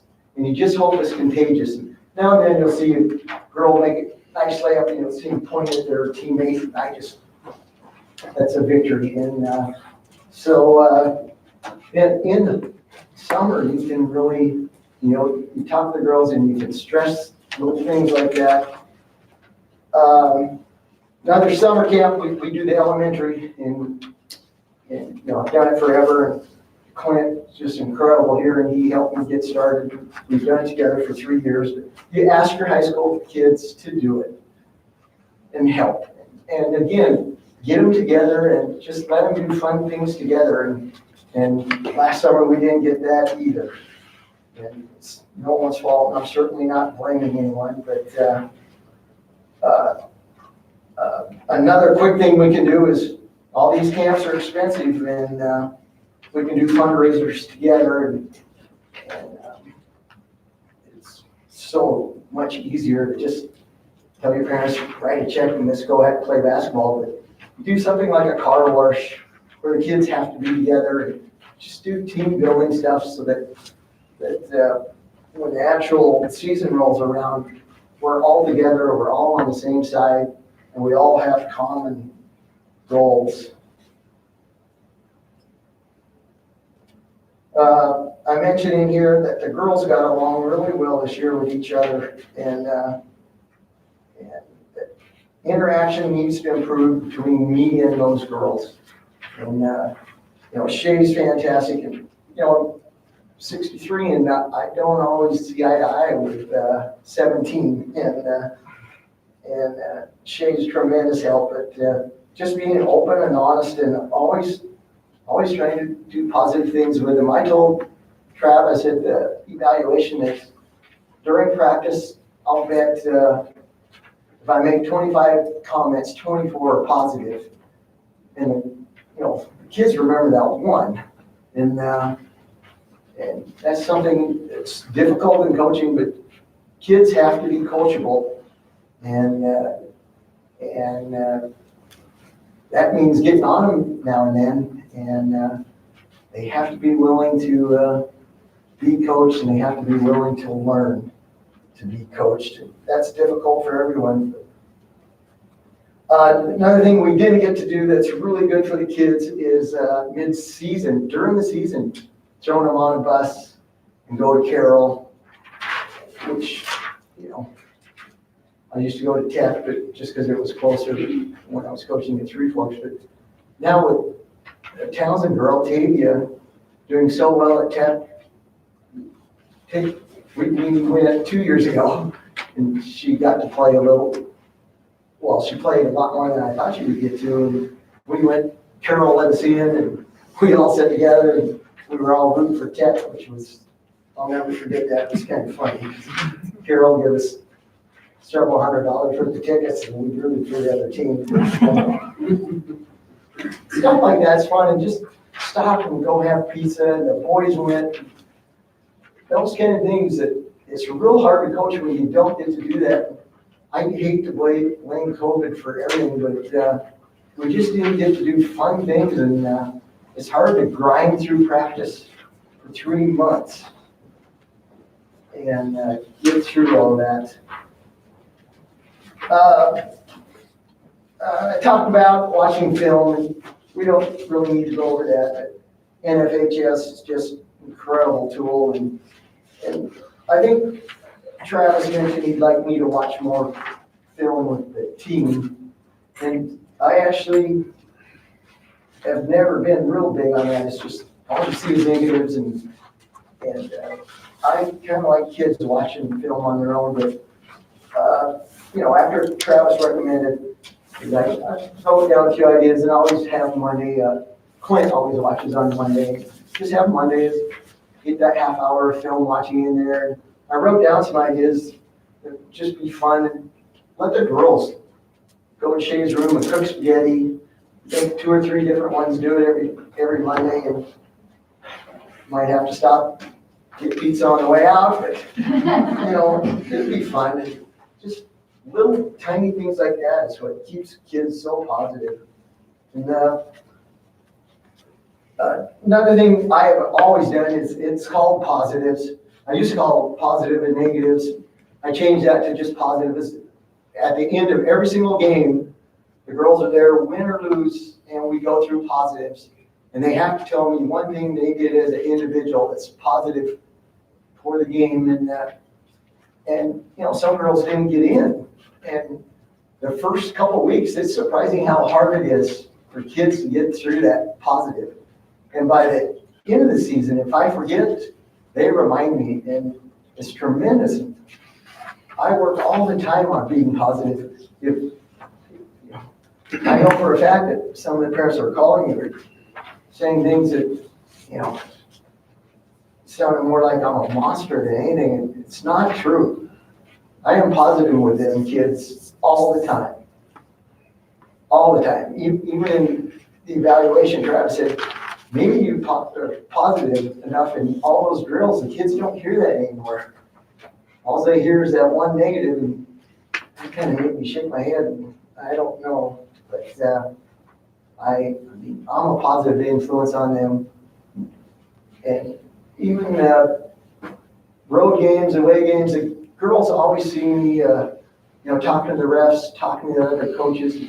They don't say anything, but they see it. I mean, I've been a positive influence for Townsend basketball, and I don't do anything that puts Townsend girls basketball in a bad light. I mean, I'm going to make a mistake on them. I represent the school district in a really positive way. And I agree 100%. We didn't have a very good year, and it was really disappointing. And I wrote this worksheet out to try to make sure it never happens again. Okay. That quickly sums up stuff I wrote down, and I would still be happy to answer any questions if you have any. You know. I just want to say, Norm, Yes. you know, since you've been here, I've not heard one negative comment about you. I've had one call from a parent So maybe I just should feel lucky about that. I do. But, no, I've never heard a negative comment about you or your coaching or anything, so. Sometimes a little bit of noise can turn into a lot of noise. You should say my wife, she might fill you in. A few negatives here and there. That might be a little bit of noise sometimes. Okay. Anyway, how much are you involved with, one of the things that I think is really important in one of these programs as a head coach, you have oversight over, all the way down into the grade school. Yes. How much time do you spend with that? Because I think it's really important to be consistent and to build a program. I mean, you really got to start. That's where it starts. Yeah. I didn't count how many junior high girls games I went to, but several. Okay. And, So I coached junior high basketball as well, and he came into practices even oh, the sure. past couple of Okay. seasons and helped me out as well there. And he also puts on the elementary camps during the summer for the girls, so. Is the distance an impediment though? I mean, the fact that you Well, live in Three Forks and. Oh, no, I mean- my farm is actually between Three Forks and Townsend. It's closer to Townsend, but, no. It's just sometimes when you're, the immediacy sometimes. And I know that I live on the opposite end of the county. I live on the far north end of the county, and, it's 18 miles from my house to here. And when it comes to the kids and there's an activity or there's spontaneous things that happen and whatnot, I know my kids have mentioned, it's like, oh, geez, by the time we get there and drive home and whatever might happen with the event or whatnot, if it's a fairly short time frame, they've felt that they've missed out. There is the immediacy in social gatherings, the immediacy in kind of that camaraderie. And so I didn't know if perhaps maybe, yes, COVID has thrown a wrench in a lot of that, but if just not, like say being so immediate, maybe more so as where Miss Bruceman is, she's here, she gets to see those kids in and around the campus probably more than, somebody like herself would be, so. Yeah, I agree with that. And, I honestly, I probably couldn't do the job without an on-staff assistant. And I had no idea I was getting a great on-staff assistant when we hired her, but she's tremendous. And as far as the distance and stuff, it usually ends up being the best half hour of my days, going home, crank up the music. I love practice. I love everything about practice. It's so nice just to get the pickup, go home, get a half hour, just to breathing. Normally, I'm just trying to figure out what I'm going to do tomorrow. And it's just, the distance, it doesn't bother me at all, but you are right. I couldn't do it without on-staff assistant. Can I say a couple things as we're on that? Yes, sure. I think that it's a great testament to his passion for the sport and his commitment to the girls, how much time he does put in on the road, here, coming to junior high basketball games, coming to volleyball games with his half red, half blue coat on. I think that's just a huge testament to his commitment and his love for each and every one of the girls on the team. I think when you have a losing season, the negatives do far outcry or are far louder, it seems, to other people than the positives, but he is an extremely positive person as a perspective from behind the scenes, and I've learned a lot from him. And I would say that, yes, it's been kind of tough as far as parent meetings go, and yes, it's been hard to hear some of the things that people aren't super happy with, but for me, as a person who hasn't been coaching for super long, it's been an awesome learning experience, and I think that we can both take these experiences that we've had and move forward with it and do better, right? Like our plan is to do better, and even from my teacher's perspective, more relationship building, and the more you put into that, you're only gonna have positive outcomes. So I think even if there has been a couple of negative things said or brought to the attention to you guys, we can always twist it and make it a positive and just try to be better for our girls next year. So that's what I would have to say about kind of. Well, I think to answer your question a little bit, I even went to Elkhorn practice. And there, no, I did Little Wolves forever. And that's scary to say, but that might. Well, that's where it starts, and if Yes, they gotta be taught, I believe anyway, they have to learn it right the first time and have that consistency. And those Really. Elkhorn coaches invited me and they said, we want to know some girls that Sure, yeah. will you show us? And that way, when you get them later, you know, I'm talking about fourth graders. I'm not gonna live that long, but You never know. it's so much fun. I really miss Little Wolves, and Elkhorn basketball going that time of year, you know, it has a few negatives, but it's tremendous. And those coaches were so nice and the kids were so excited. It's fun to be in the gym with kids like that. And I would do it anytime those Elkhorn coaches call. Well, I applaud you in the eyes of Ms. Bruceman, because if, somebody is going to come up and speak professionally and advocate for you, that to me, speaks very highly. And the fact that she's willing to do that for you, not just, outside in the parking lot or on the phone or through an email and say, oh yeah, Norm's a great guy. That does say something. And so I really appreciate that advocacy. Got his back for sure. Any other questions?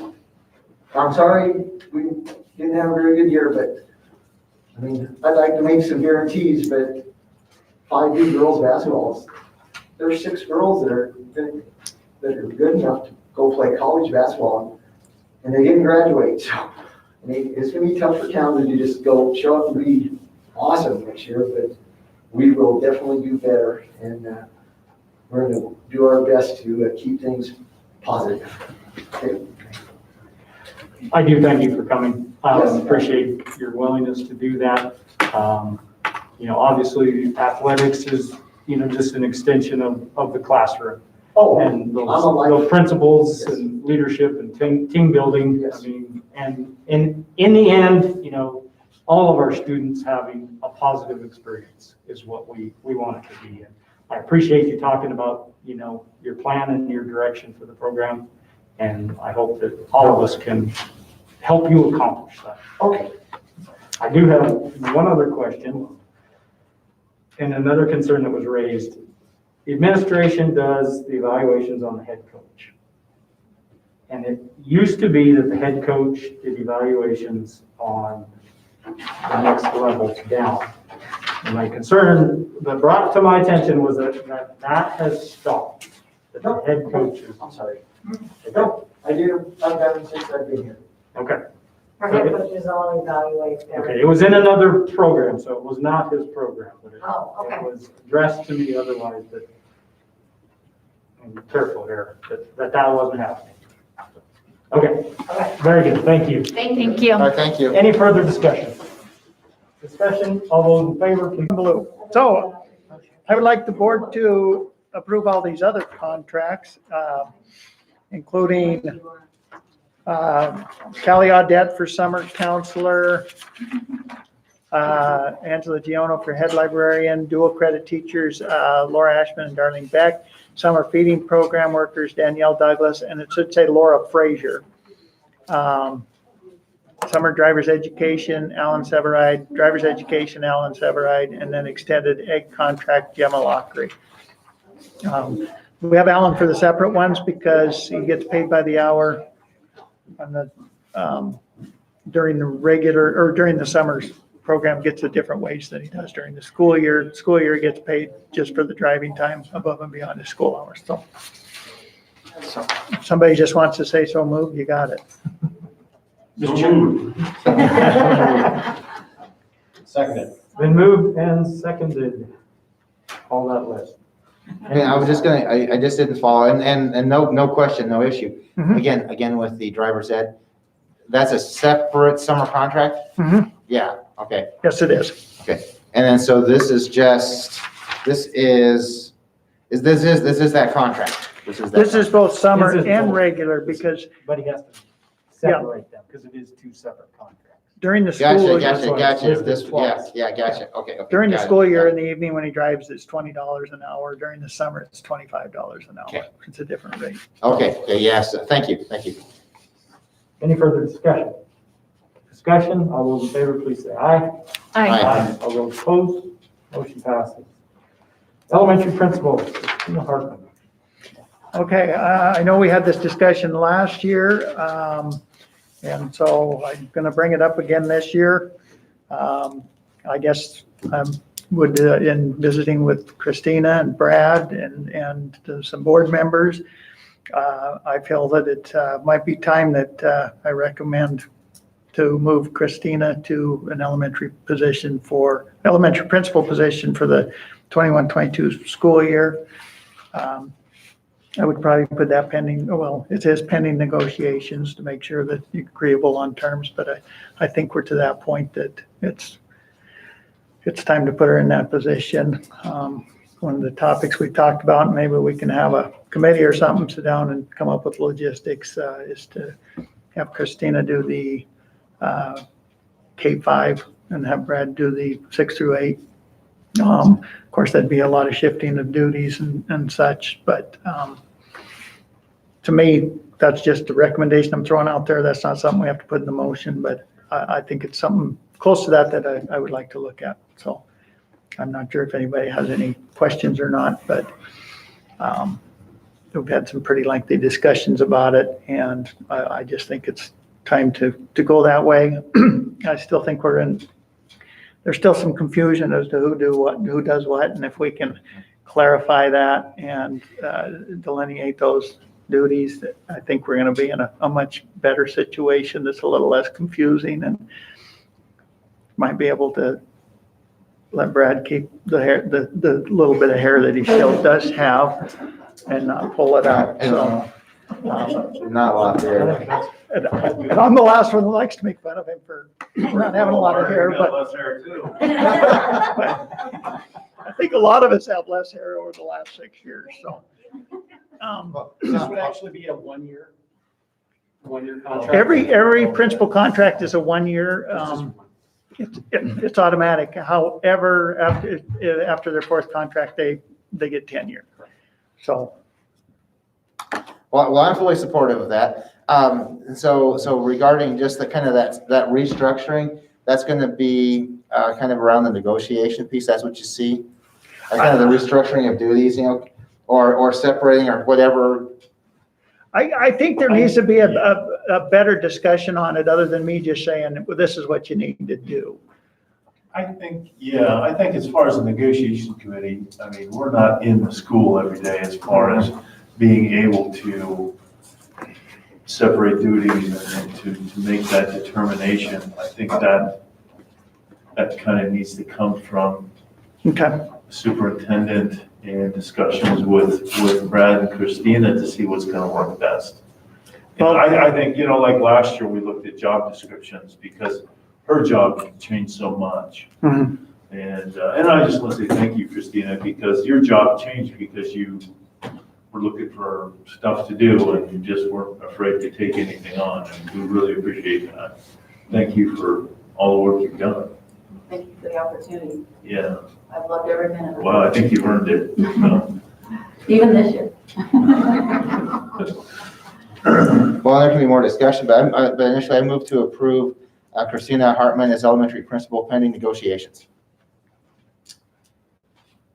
It's been moved and seconded to approve Christina Hartman as elementary principal pending negotiations. Any Who discussion? seconded it? Oh. No, excuse me, Kevin, sorry. What was over there? To my left. Kevin.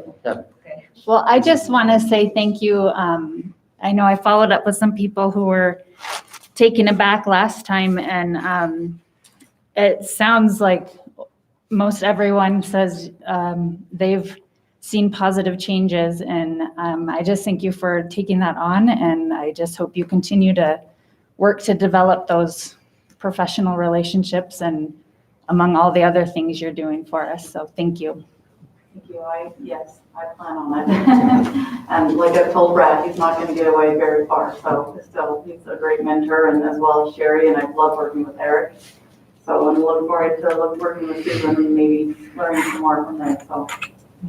Well, that'll be a huge challenge, a brand new building and everything.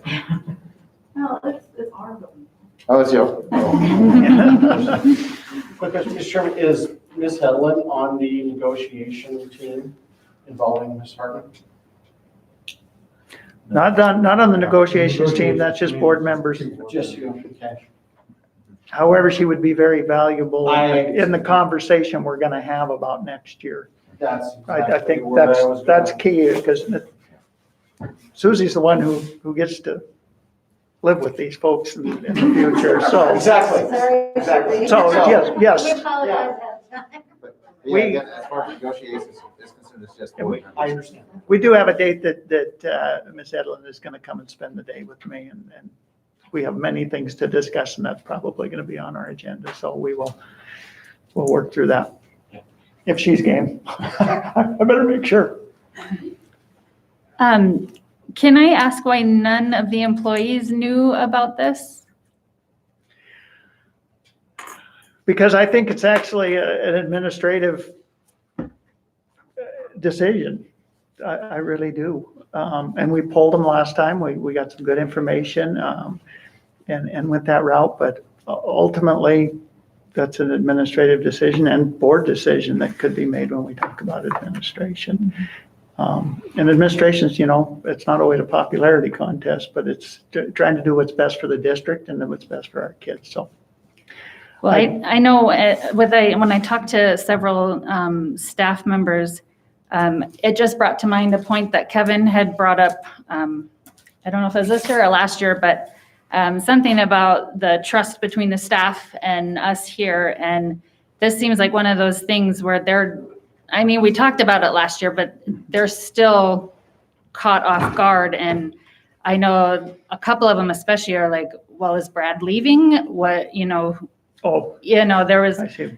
a lot of questions came to mind, like, that will affect them. And I don't know, I think even just an FYI or something would have been helpful. Because I think some people are really confused because they have no idea, like if Brad is leaving us or, what's going to change, how that's going to affect them. And I don't know, I think communication would have been really good here. I did visit with the union president Okay. and let it be known that was going to be a discussion, and that's as far as it went. Okay. So that would have been their role to let their members know, in part at least. I think that's important. Yeah. Yeah. And then secondly, everybody has an opportunity to check out what's on the agenda for a meeting. So it's been available, so. Any further discussion?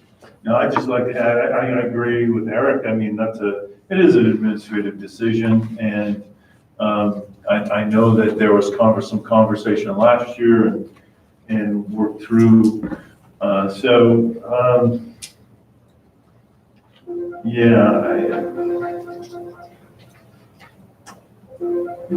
Can't always make everybody happy, I guess, is what I'm trying to say. You do the best you can, and I think if it's a good decision, it's a good decision. Anyway, that's my 2 cents.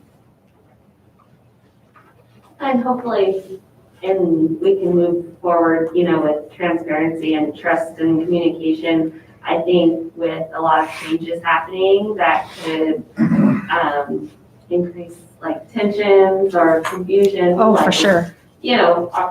This change and then this change. So hopefully we can work to be, in good communication and transparent and move forward with the staff on those topics. Change is hard. It is. Always. Any further discussion? Discussion? All those in favor, please say aye. Aye. All those opposed, motion passes. Administrative hires.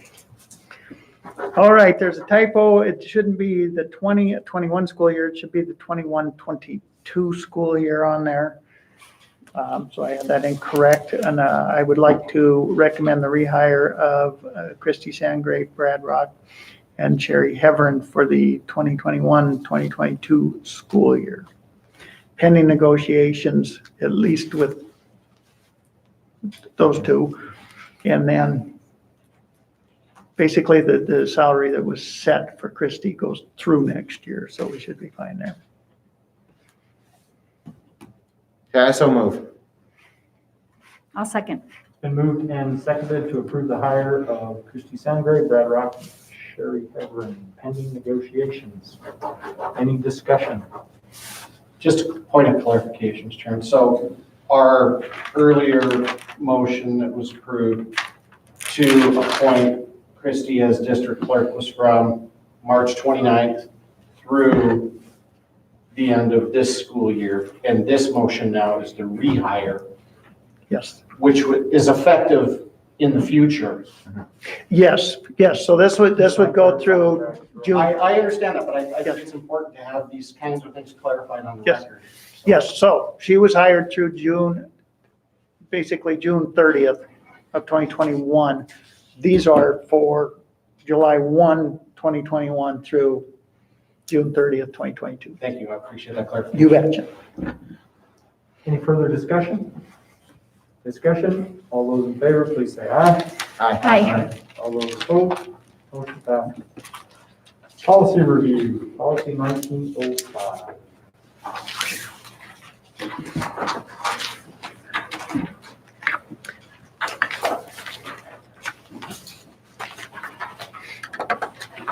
So we have, I've included both the policies again.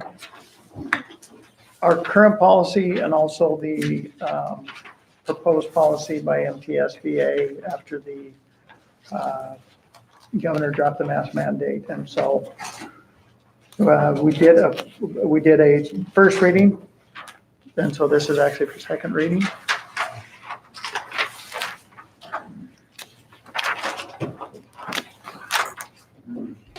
Mr. Chairman, I think this probably is a good point to bring up.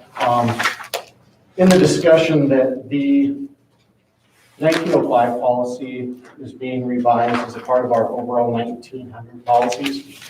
I asked Mr. Wilkerson to forward me the policies that we had on, well, look for them on the website. They're actually not on our website, but looked for the package of those. And a lot of even the revised 1905 policy has already been included in the 1901 policy, which is basically the applicability, the legal references, and the adoption and the amendment of the policies. So a lot of what is in the second two options has already been included in our policies. And I have brought that to the attention of Chris Goss, and we had some discussions, and the way that things are moving very rapidly right now in COVID land, both in terms of restrictions. CDC, as of a week ago, changed their protocols to 3-foot distance and some of these other things. Wondering if the board might be amenable to postponing consideration of this until the May meeting, so where we are able to flesh out the changes that are occurring in policy, the changes that Chris is going to need to make in policy that occurred on the federal level, and then also we have pending legislation in the Montana legislature that will have some impacts as well. And this policy as it sits is only going to be this revised 1905 policy is only going to be effective through June 30th as it is, unless the state of emergency gets extended. So at this point, I would hate to see us adopt a policy that I don't know that the level of detail and the public awareness of the policy in terms of the text is actually, it hasn't been made available to the public on a wide scale basis. It is a bit of a moving target. By MTSBA's own admission, there are going to be some changes that are made. And then like I said, we've got a couple other pieces that we'll actually have to consider one way or the other, irrespective of what happens with this. And we may actually find that that our policy actually conflicts with state law. And so before I guess we get into the discussion about the merits of the policy itself, just because of other pieces that are going along, and the fact that I also believe that putting this out for a bit more of public input would be helpful to find out what it is the community wants us to do.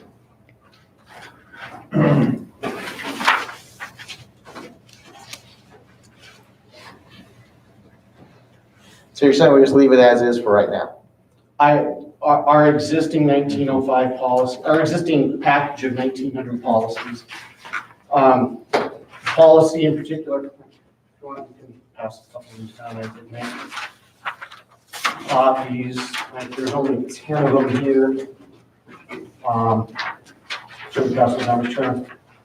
So the policy 1901 says that during the state of emergency declared by the board, the provisions of the emergency policies adopted by the board is codified in 1900 through 1999 or district policy manual to govern in the event of any inconsistency. It also asserts the board's authority to supervise and control schools within Article 10, Section 8 of the Constitution. This is all reflected into the revised 1905 policy and is really redundant. The other thing as well is that newer revised 1900 policies can be adopted actually on a first reading. Notwithstanding, we've gone ahead and passed the revised policy on first reading or entertaining it on second reading, but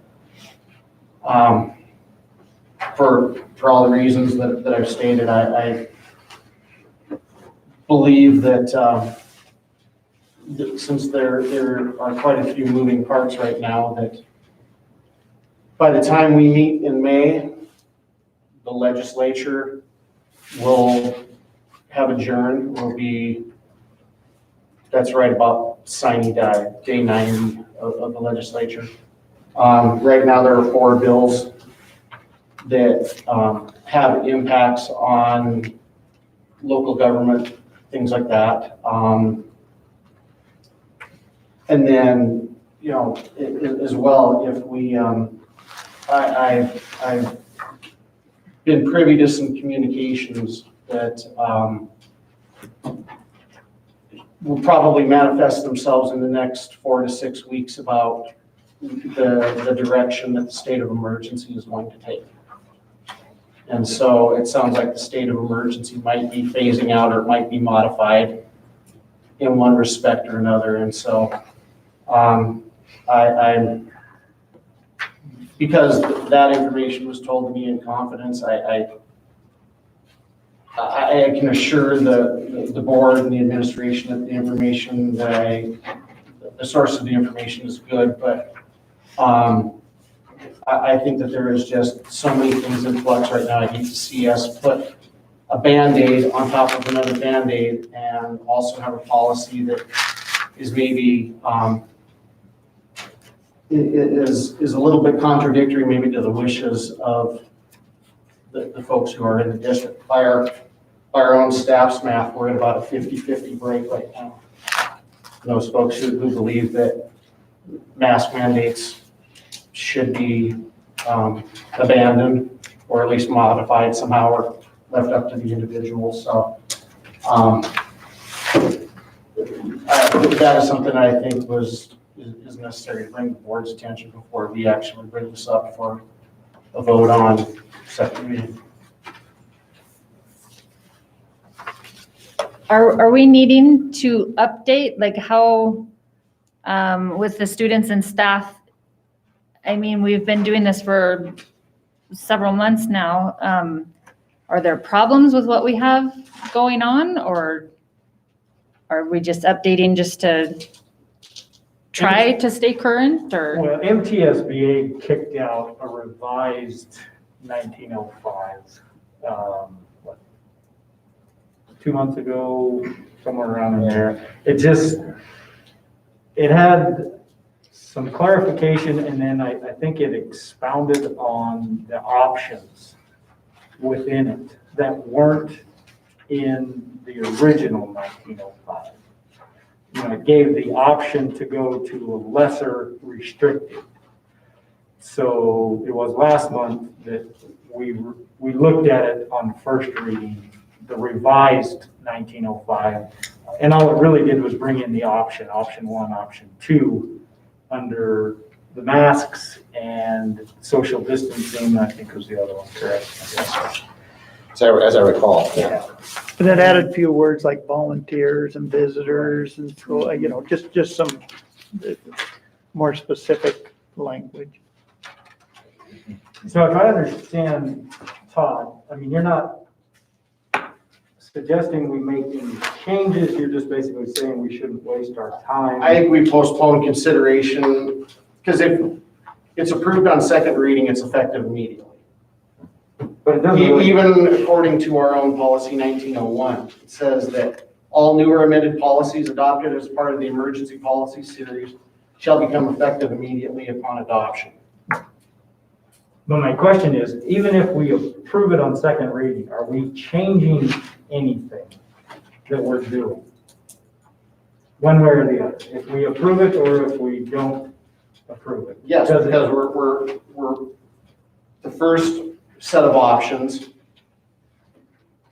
are the same as ostensibly as what we have in our existing 1905 policy. We opted for the selection of the second option, which was to the extent practicable, we were going to distance and have those safety protocols in. The second set of options are what is new to the revised policy. And it's the definition of face masks and what constitutes a face mask and violations of mask policy is a little bit later, but also things like establishing masks, face covering mask or face shield, shall be worn while present in any outdoor activity with 50 or more people. There are a few of those kind of requirements that are put into the new policy as well.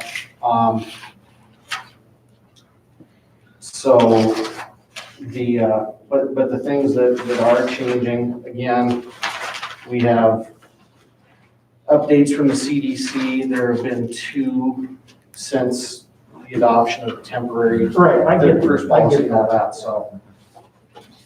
And there are other things that are, there are other things I think we probably would get more clear in terms of CDC guidance or in terms of whether we're even operating underneath the state of emergency. We may not be come the middle of May or the 1st of June or something like that, so. Well, that would be true regardless of whether we adopt these changes or not. And, we were trying to project forward to any changes in state state guidelines as far as the emergency policy, which will be whether we adopt these policy changes or not. And I guess I'm looking at what we're considering tonight are these changes here. And do you see any consequences to, or what are the direct consequences to making these changes? I mean, it's just, I would agree that they're not significant. So what do you see as the consequences if we do adopt these changes? At first blush, the consequences that we're actually, MTSBA is using the 1905 policy as kind of the cornerstone instead of having a number of policies. I mean, they're restating policy 1901 into the first few lines, and that is the recommendation of Mr. Wilkerson was to, and that was voted on during first reading, was to choose out of the second set of options, option one. Well, option one on lines 42 to 45 of the second page of that and the first two lines of the succeeding page already exist in the 1901 policy. And there are... There's just some redundancy there. There's not a contradiction, is there? If these policies I need to be looking at in their totality. Okay. And so saying that, I understand that from the communication that MTSBA sent out, that they felt that clarification was needed in this policy versus the prior iteration of it. And it, no, I don't know, I guess in my opinion, there's a mix of good information, there's a mix of things that are just thrown in from other policies that we've already adopted. And then there are things like on lines 11 through 13, it says, you know, if a student or staff member wears a reusable mask, the school district expects that the mask will be washed on a regular basis to ensure maximum protection. It's not a policy and it's unenforceable. I mean, there are some amendments I think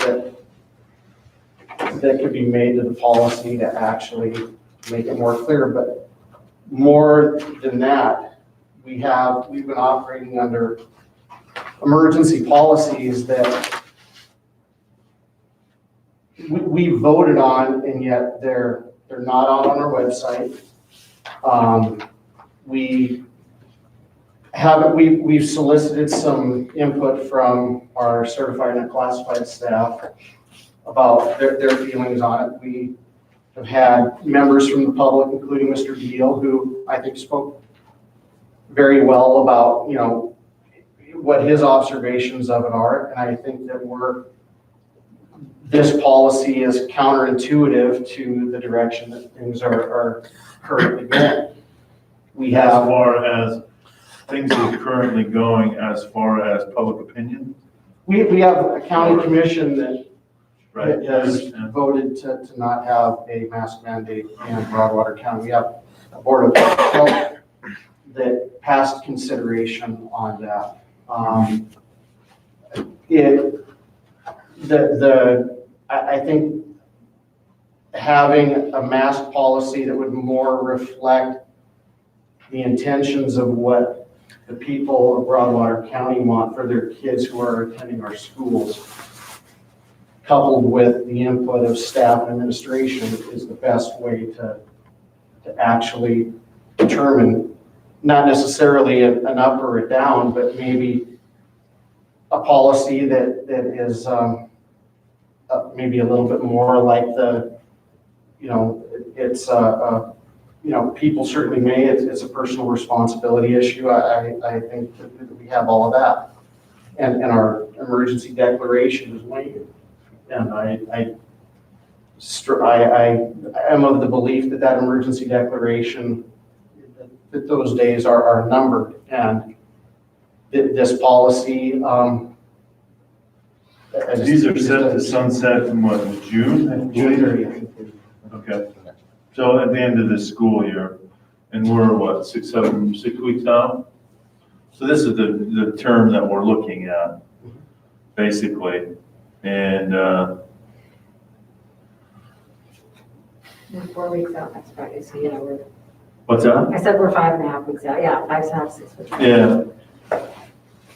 And I suspect we'll But I've be spoken to my neighbors and the folks that I have, granted, it's, if you want to call it anecdotal, fine, it's anecdotal, but I've spoken to my neighbors and I'd say it's probably 75% say that they don't understand why in our county, everywhere else can be mask-free, but the school is not, and believe that it should be a personal decision. There are 30% that believe, social distancing within our schoolrooms and the cleaning and the maintenance and the things like that we're doing should be sufficient. But if we went off public opinion from the beginning, we had never worn masks. Do you think that we should never have worn masks? No, it's not an issue of opinion. It's an issue of responding to the people that actually vote to put us into these positions. But I'm saying that hasn't changed since the beginning. I mean, it was pretty clear from the beginning that most people didn't necessarily agree that we mandated. If I didn't think I should wear a mask, I wouldn't be wearing a mask right now. I understand that. Can I ask a question, Todd? I mean, and I don't know, the policy, whether we pass it, don't. I'm asking, some of the things you mentioned and that people tell you, gee, that should be sufficient. The CDC has come out and said, those don't matter. They were very clear that moving the distance from 6 feet to 3 feet was if you take other mitigation factors, primarily wearing a mask. There we got clarification from Chris Goss yesterday that was what it is. Another thing was sent out that it has now been determined that the repeated cleaning is an unnecessary step, that is, unless there is a confirmed COVID case in the immediate area of that once a day cleaning is more than sufficient. Correct. And so when you do those things, my other thing is, the county, that's fine. They, popularity contests, whatever, people voting them in. I don't care how it gets there. They remove the mask because people don't want them, but yet they still say, no, you have to quarantine. If you are a close contact. Now, who does that fall on? That falls on me. And that's, to me, that's one of the dumbest, most asinine things we could possibly do, is take away preventative measures and go to strictly reactive measures. And so when I see them do that, people go, well, it's my personal right, my personal responsibility, my personal freedom to wear a mask. It's pretty hard for me to call them up and go, you can't leave your house for 2 weeks and you need to keep your kid away from school. Now I realize this is an infringement on your freedoms, but telling you to stay home for 2 weeks apparently isn't. I don't know exactly how that works. So to me, I just don't understand the logic from my perspective of what I've seen here of taking away. First of all, I think we should continue to clean. I think we should space the best we can, and I think we've done a great job of that. And I don't see, if we are going to, I'm very fortunate, I am vaccinated. I'm very happy and feel very grateful that I've been able to get a vaccine for my own protection. But if we are going to be put in a position where we are still going to be responsible for the health of these kids, I don't see why we would take away the preventative measures. And if we do keep, if we lose the masks, fine. That's the decision that's made. But some of the other things have got to stop, like us contact tracing, because it makes no sense if we're not going to. I think though, what's getting muddled in here is that, I guess for me, since I'm the one that is banging the drum a little bit, I'm not saying that it's necessarily an issue of, yes, we should repeal the mask mandate. No, we should not repeal the mask mandate. I'm saying that a more detailed in a more restrictive policy at this stage in the game, considering the state of emergency that we're operating under right now goes through the end of June, when our existing policy goes through the end of June, when the best practices and the policy that we've had right now have been operating fine, and we have, I think there's probably sufficient information on the record that says that it was this board's intention to have masks go through the end of the school year. And I still think that that is fine, but I think putting a more restrictive policy in place in the 11th hour is not necessarily in our best interest. And but like I say, having whether to continue the mask mandate or to say yes or no, I think that those are discussions that need to be made as we project into this next school year. Right, I agree. Thank you for clarifying that, because I think you're right. What we're confusing, or at least I'm confusing, is the adoption of this policy and the decision that's going to have to, I mean, we have to make some decisions about whether we're going to have a prom, graduation, what it's going to look like. And I guess those are two different issues. But as far as that's for you guys, I guess. Light at the end of the tunnel and right. what those things might look at, that is something that's a little bit different. And because there are things that are in flux, both from a state policy perspective and from, health and CDC, and like I say, there are all these things that seem to always be moving. Should that discussion be had? Yes, I think that should be discussion for a dedicated meeting, whether masks stay on or off, or again, in the same vein, if we institute a more strict policy for 7 weeks or whatever, what difference does it make? To your point, if we were to continue the masks for 6 or 7 more weeks, or 5.5, I guess, technically. So, but the problem with this policy, I think, is that its duration is too narrow for how broad it actually is compared to the policy that we're working under, and I don't see the measurable benefit out of it.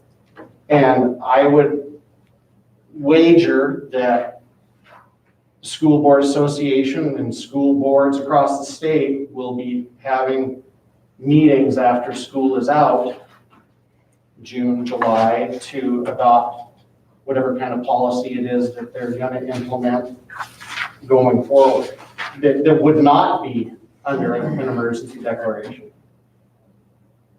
I guess my thought around it is, as I understand, the current 1905 versus the new 1905, I don't know, am I exaggerating when I say it? It almost seems to me as if it's a moot point, because I think we'll be having the same discussion at the next meeting. We certainly could, and if we want to call the question and vote on it, we can certainly do that. And I'll be a no vote, the same as I was the last meeting for the same reasons. I don't believe that we've had sufficient input from the public on where they are at with it. And I just believe that there are more things at play than just 5 people at a table that say, this is what we're going to decide. Ultimately, that's where that decision falls, but I would actually like to see whether it be a letter that goes out or a survey monkey or something that maybe tries to gauge a little bit of public support. But I think that it's we better have a pretty good reason for continuing and even going to having more strict measures when the Board of Health and our county commissioners have actually gone another way. Well, and I think in addition, I think there's, again, why I say we'll probably be having the same conversation at the next meeting, and probably even in more detail, or even a special meeting prior to that, in some way, shape, or form, because as you said yourself, there's a lot of moving parts. legislatively, from the community perspective, from the scientific perspective, there's a lot of moving parts at this point in time. And 3 weeks down the road, 4 weeks down the road, the whole picture may be something different in my mind, because it has moved very quickly. And in my mind, at this point in time, it's important to go back to the spreadsheet that Eric put together,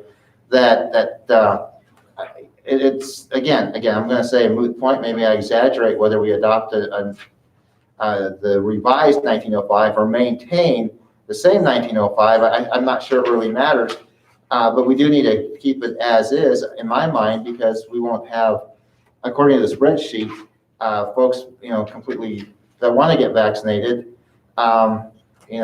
immunized until April 23rd. I think I said that correct. So we still have several weeks, before that happens in and of itself. So I think it's a moot discussion until then. Well, I think the information on the spreadsheet about vaccines and that kind of thing, the discussion will be had on whether masks are continued or they're discontinued. That doesn't have anything to do, in my mind, with whether the existing set of emergency policies is adequate or the revised policies are adequate. But you said I yourself think there were 4 and I'm not sure what those are, the 4 legislative bills that may have some impact on this conversation. Earlier, you said there were 4. One of them, MTSBA, it's on reduction of funds and of course until the votes are cast, I mean, it's all somewhat subjective, but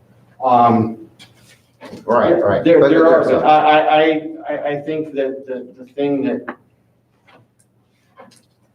we haven't communicated clearly enough to the parents, our staff, whatever, is what the changes are afoot and what the possible significance of those changes would be.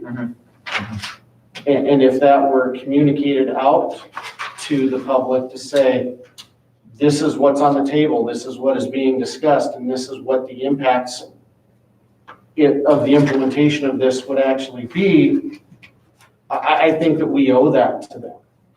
I think we owe that to the public.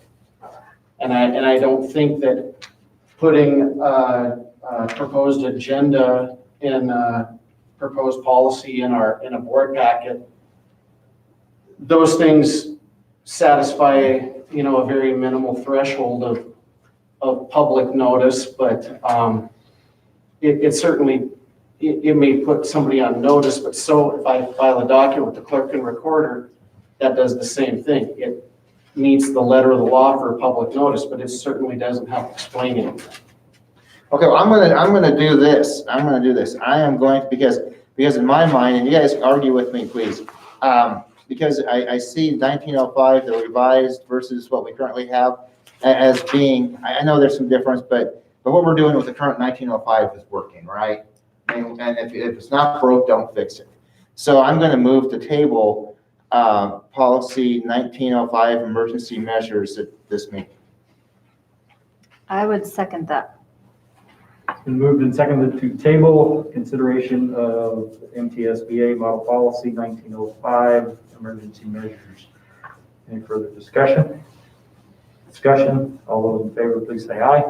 Aye. All those opposed, motion passes.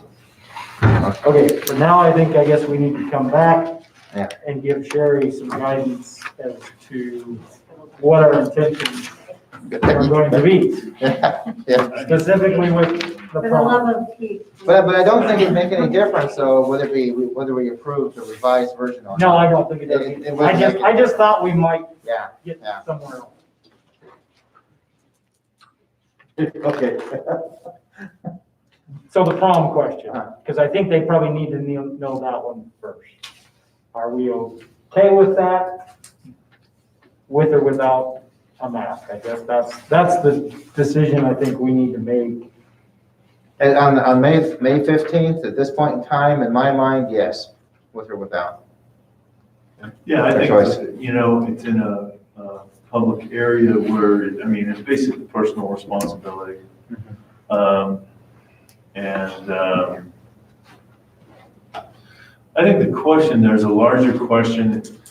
It seems kind of inconsistent to allow people from out of district to come if you're not going to allow the sophomores and freshmen who share the same building to be there.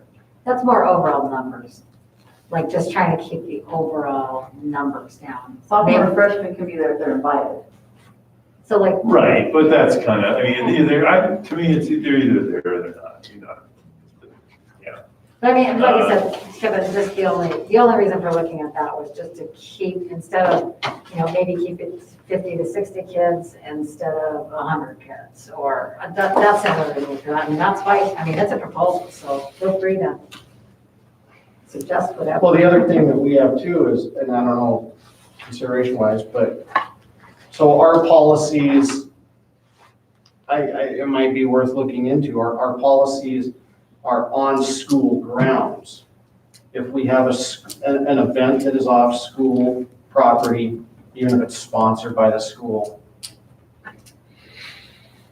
Kids would still be expected to follow school policy. Keywords are school sponsored. That's how I feel. If we take the kids anywhere. we But take the kids. it's worth noting, because I think the question is gonna come up, if somebody says, we're in Heritage Park, if we decided to do an anti-prom where everybody decides to do their own thing and they show up there anyway, they're not going to be wearing masks because there isn't any mask mandate currently in the county. So I think it's a bit of a tough sell if we were to require them and not acknowledge the fact that this is something that is outside, that is something that is occurring not on school property.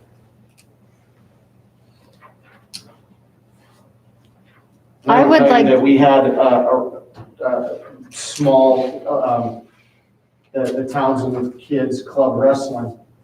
And, we've had parents that, for the practices and the meets where masks weren't worn, were at the discretion of the people. And many of the comments were, it was the most normal event that, normal events they attended. And Again, though, that's not necessarily a school event. That's the problem, and I kind of get what Jason says, how far do we contradict what we're telling them when they have to be at school, and then all of a sudden we're contradicting that somewhere. I get it, trust me, I get it.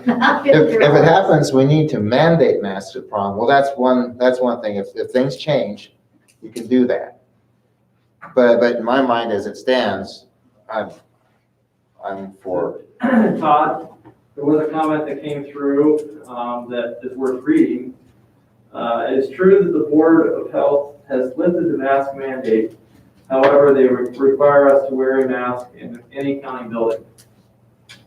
that would be a question for the Board of Health. I know that the Board of Public Health passed consideration. They did not vote on it at a meeting because they had lack of a quorum. And I don't know where that actually came from there, but the Board of Public Health are appointed officials, and that question could certainly be directed to them.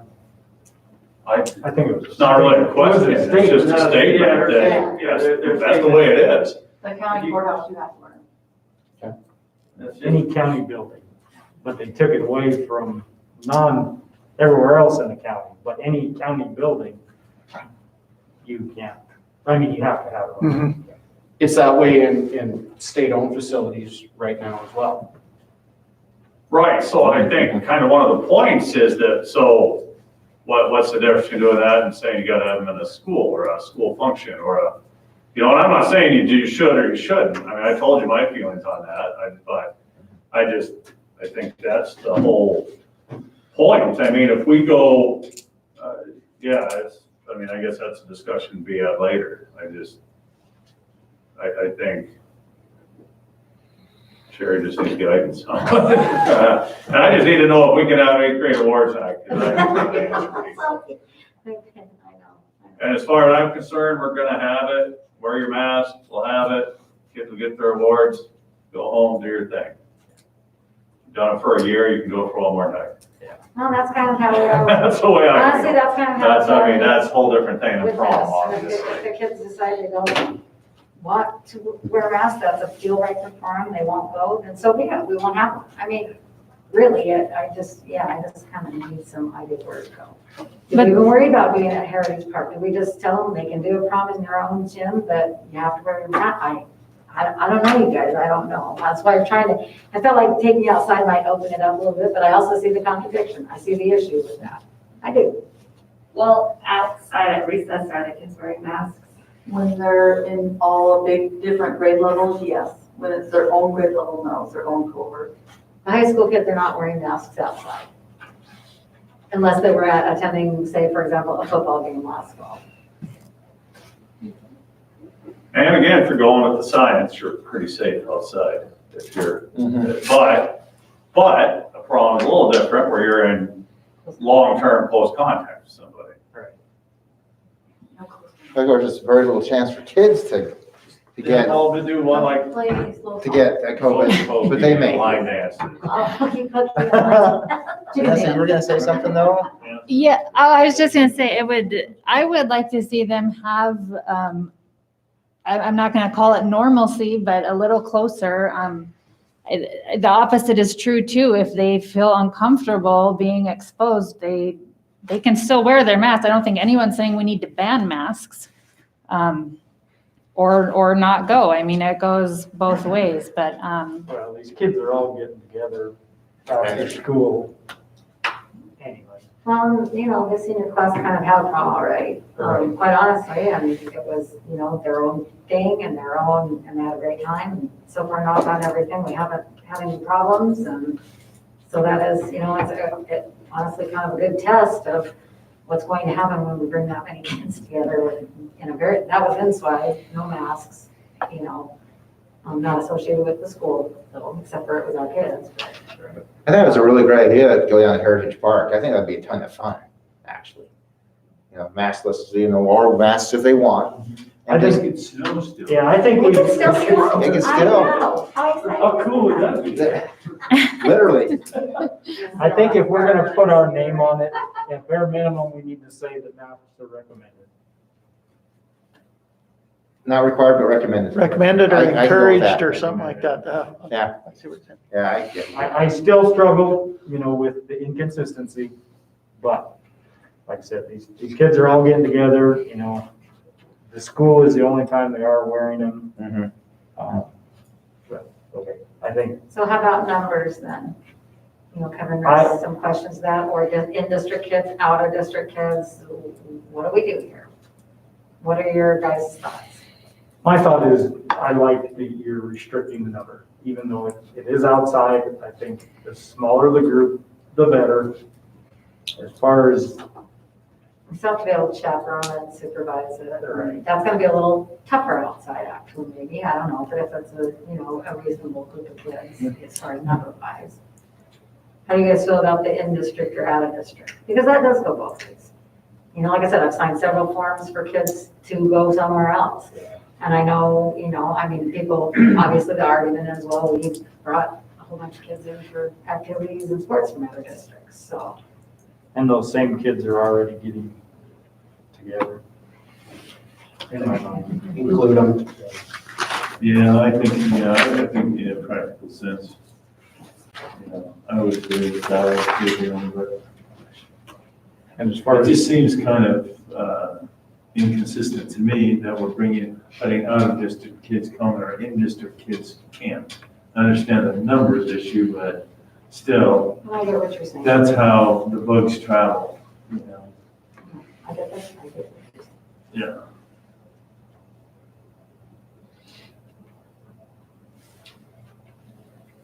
and as far as graduations, I think what you proposed so far, under the current circumstances, I think that's the direction to go. Hopefully in May, we have some further guidance.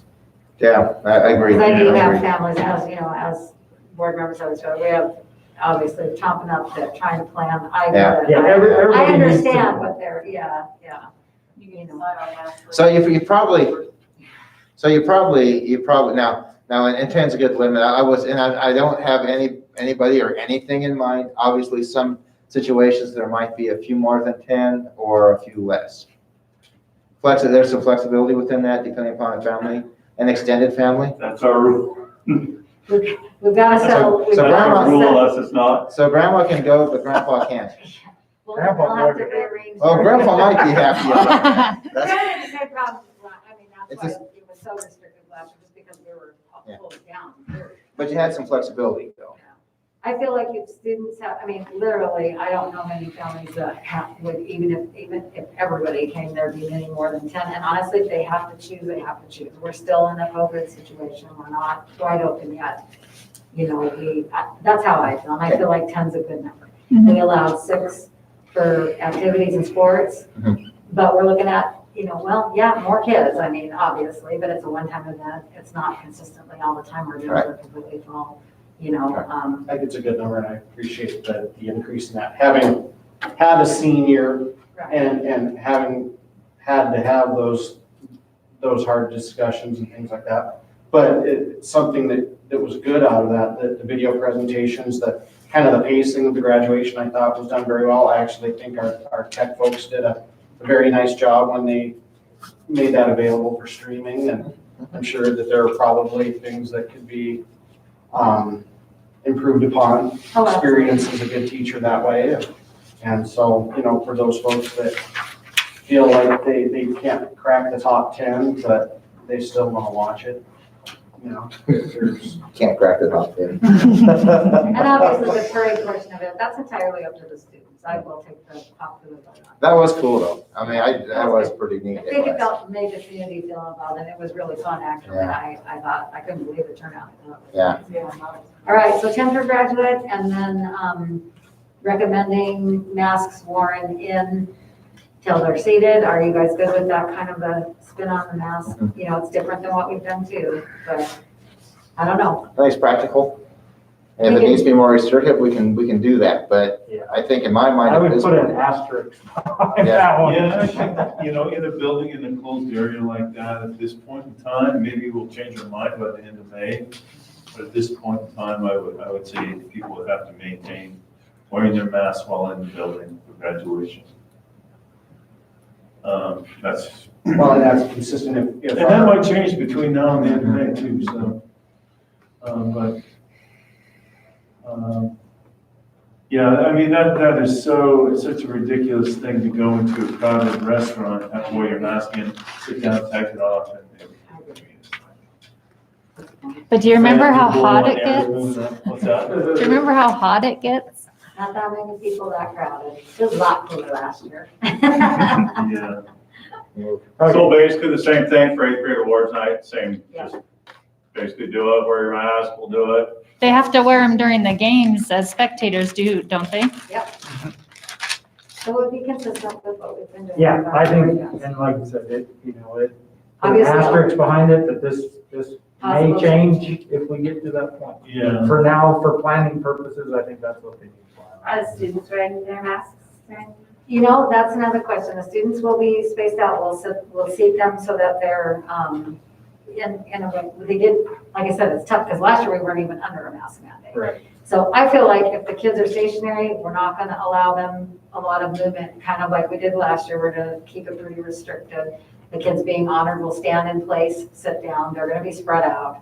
I don't know, as long as they're spread out, are you guys okay with the graduates not wearing their masks for picture purposes and for? Yeah, definitely speaking for picture and purposes. Well, they're in When the they go cohort across, for group, sure. right? Yeah, they're in their core, yeah, they're gonna be together in the center of the floor. So, I mean, that's. And if we can keep them spaced out. I think. Right, and we can. We did it last year. It's doable. I didn't know if you'd be able to keep them that spaced out though, by increasing the crowd. We pull the bleachers out and use the bleachers. I think we can.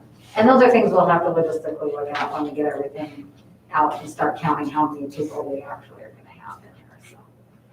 Okay. Did we answer all your questions? Also, just FYI, I guess, to you guys, I'm intending on inviting our remote 8th graders to participate with this, come and participate in person. Absolutely. Oh, and of course, the seniors are all coming. Remote, not remote, but everybody will be. Okay, thank you, I appreciate that very much. That helps. Sorry it took so long to get there. That's okay. I just want some guidance. I'm gonna have to answer a lot of questions. Okay, playground update, there really is no update, it's going pretty smoothly. 8th grade award tonight, we just discussed one thing, think about it, and by next meeting, please, if we could get, nice to have a couple board members to help hand out things for the 8th graders, so that'd be great. Thank you. Something I do maybe need a little input on is, so we usually have our behavior rewards field trip for, in the past, we've always gone skiing, we canceled that because of the length of the bus ride. Or we do the rock wall in Helena, and even if you could have ridden the buses, or in Bozeman, they didn't want groups that size. We have contacted a place, we still intend on doing something for them. We have a place that can come down and they would do it outside, and we could have, we'd have to use some gyms too, to do some other things to spread out, but we could do outdoor laser tag. The place comes down and does it. Any issues with that? Can we play? That's what I was thinking. I think that. So here's my concern, so this is, when you do this job long enough, you realize that every decision you make, somebody finds a problem with. Is people gonna freak out and go, you're promoting Shooting Shooting people. at each other. Yeah. I know, I think that's ridiculous. I think it's totally fine. It's safe. It's not like you're playing paintball. It is, but if you thought that put us in a bad spot, we would not pursue that and do, something else. We've taken, I guess we've never actually done that with them, but, and really, I don't know, I think of every possible downside, possible complaint that's gonna come with everything we do, but we do, the parents do have to, the place won't let us do it, they have to sign a waiver to do it, the parent does. Just like if we went rock climbing or skiing or whatever, so I guess if they don't wanna do it, they can certainly opt out. All the kids do opt out of our ski trip every year, choose to stay home that day.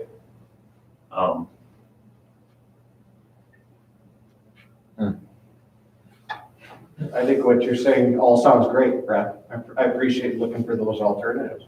So, you guys good with that? And it might be too late to even get the place now, but we can certainly pursue it. If not, we'll find something else fun to do with them those days. Because and just a reminder that all the money we use for all of that is money that those kids have raised anyway, through their fall candy sales. So it's their deal. And then also a state testing update. So the state the waiver did not get federally approved, so we do have to test. And at first they were gonna maybe not make that decision until June, so we have been planning on it. We're all good to go. We've actually started it in some grade levels. It's going pretty smoothly. We had our first group of remote students come in. So with remote students, what we had to do was offer that they could come in and do it, but there was no negative consequences to not doing it. So we sent a form home.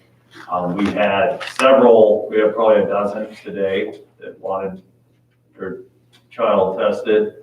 And we're doing those separately than we're not mixing them in with regular students, with the in-person students.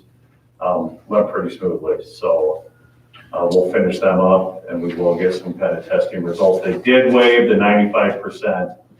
In the past, you had to test 95% of your students. They did waive that this year. Will you be able to track those in-person versus remote? We will, yeah, when we get, the results are not timely, but we'll have to do it manually, but yeah, we could do that, students that were, and it will be interesting. That's one of the reasons I wanted to test even if they gave us the waiver, I thought it was important to test, just so we kind of, tells a lot about our school and give us a little info about, you know, our test score down overall. Is it related, you know, I don't know whatever proof was related to the shutdown or whatever last spring, but it'll be interesting to see where they are. What's your percentage of students that are remote right now? So right now, K-8, we have 80, we have that chart, 80, right about 80. We have 460 K-8, and we have about 80 that are remote right now, total. And we're getting a few back all the time. It's about 20%-ish. Not quite 20. Not quite, yeah. Right? Yeah. 15-ish. Yeah, but 74 is what was on that. Oh, 74. 74. Yeah, so we're a little less than 15% probably. I think we have right about 460 K-8. Okay.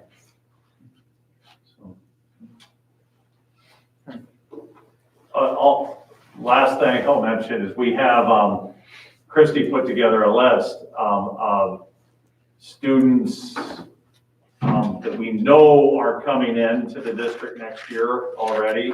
And I think we're at plus 17-ish. Does that sound about right? The K-8 that we know that have already contacted the school and got received paperwork and everything out. Now, there's usually, that's not an abnormal number really. It probably is for this early, but we also will certainly have several that leave. We always do, but I do see the upward trend continuing a little bit. And hopefully we get all of those remote students that choose to come back in person rather than pursue homeschooling. And I know we're getting a handful of the homeschoolers back that chose to homeschool rather than remote learn. So numbers should be good again. Any questions? Ms. Evans? All right.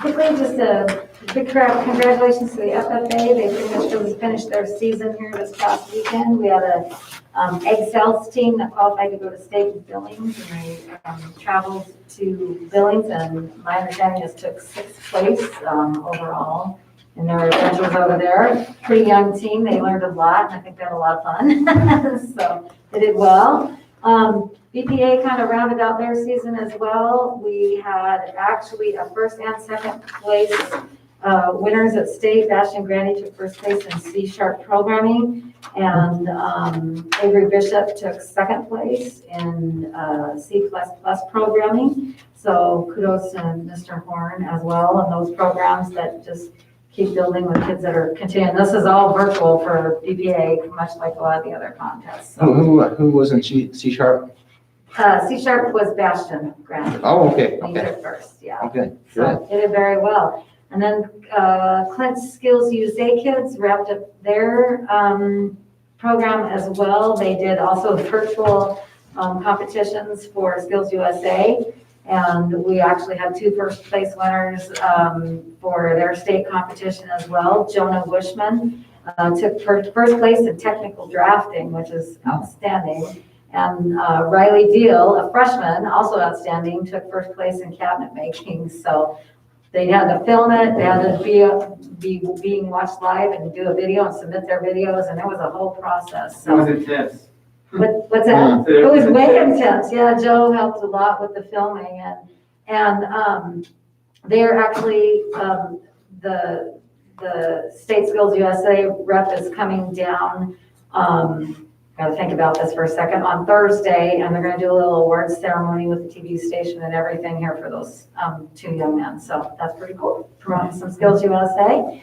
Also just want to kind of, and just in general, commend our high school staff. We know we've had, a lot of staffing issues, especially, in the high school where we have so many coaches we need to cover, and all of, especially in the springtime when it gets so crazy. And all I have to do, I try very hard not to infringe on their prep times and their other hours, but there are some days we are just spread thin, and I can only cover 1 class at a time. So anytime I holler out and say I need help, I have things covered within 5 minutes. They've just been awesome about stepping up and helping us cover. And I'm sure the same is going on in the elementary and the middle school as well. So I just want to commend our staff for helping us really deal with some difficult situations over the past several months, so it's been great. Spring sports are in full swing. All of the first meets and matches are going very well. The track team competed very well in Frenchtown this past weekend, and I know the tennis team is also competing quite well, and golf is up and down. A few meets have happened, a few have been canceled. We're rescheduling some, but that's normal this time of year for golf as well. So yeah, we're doing well there. We've already talked about prom graduation. It was just on here as a side. I talked to the staff this morning about working through a final master class schedule for next year and setting up a registration date. We want to do that much earlier, obviously, this year than we were able to last year. So we're looking at a couple of dates in May to do an actual in-person registration again with the kids. And I foresee that going quite well, so we can get them all scheduled before the school year's out and work through any scheduling issues we might have for classes.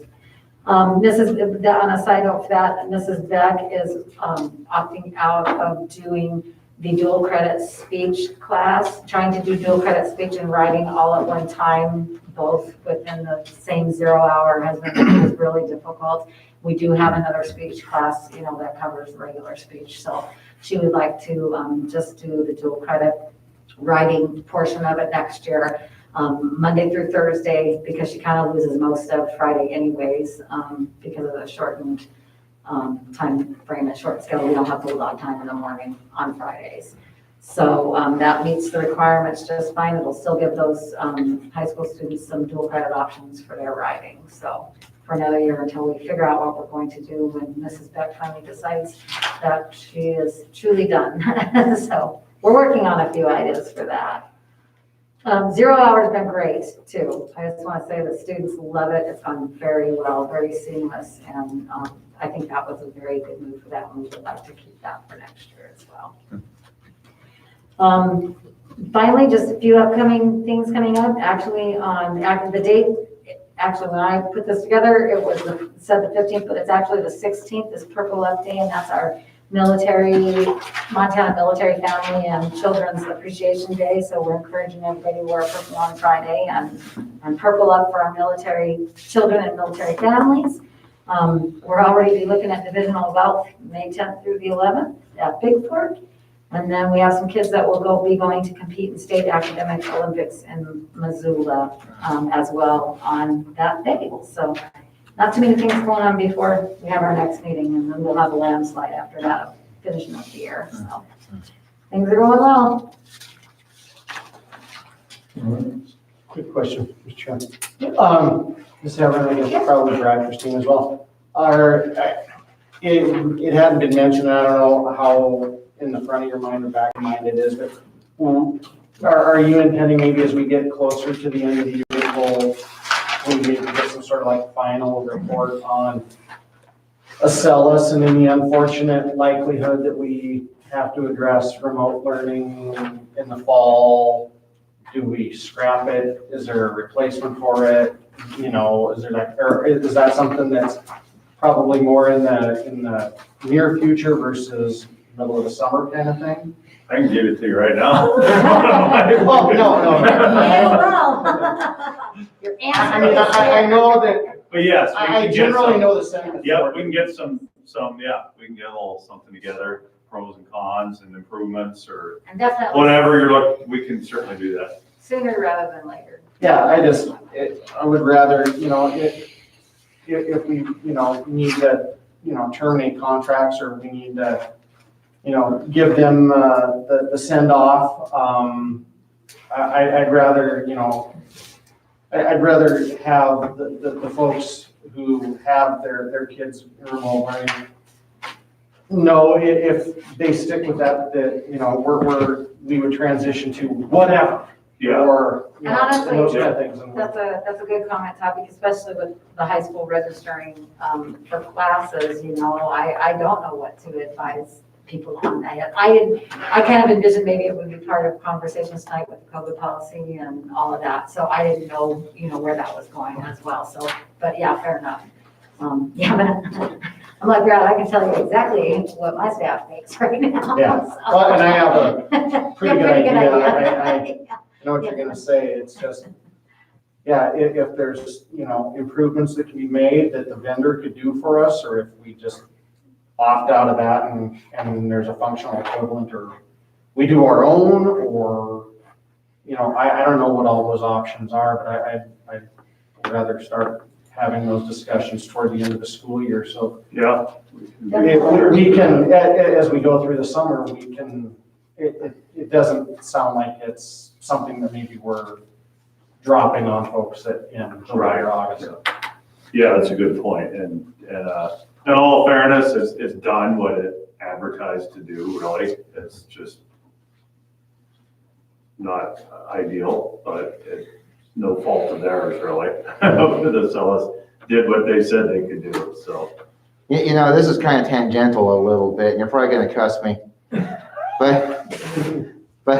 But I would hope that we start considering ways that we might blend learning environments, both face-to-face and digital environments in some way, and really take a look at a 21st century education environment, because we have all kinds of opportunities for combinations of face-to-face, remote, hybrid learning that we just don't take advantage of, not really.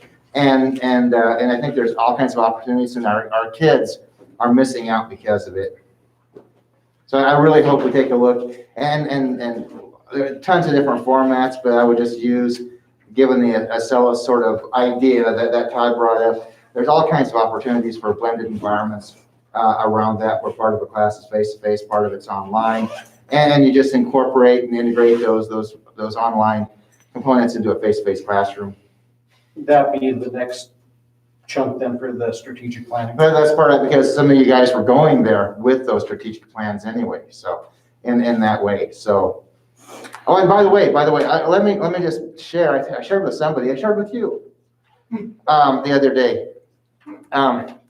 There is OPI. There's a bill. I forget which bill it is, but when you're talking about when you're talking about blended learning or other various formats, there's a bill. Not a bill, but there's a state policy, a state law that references transformational learning.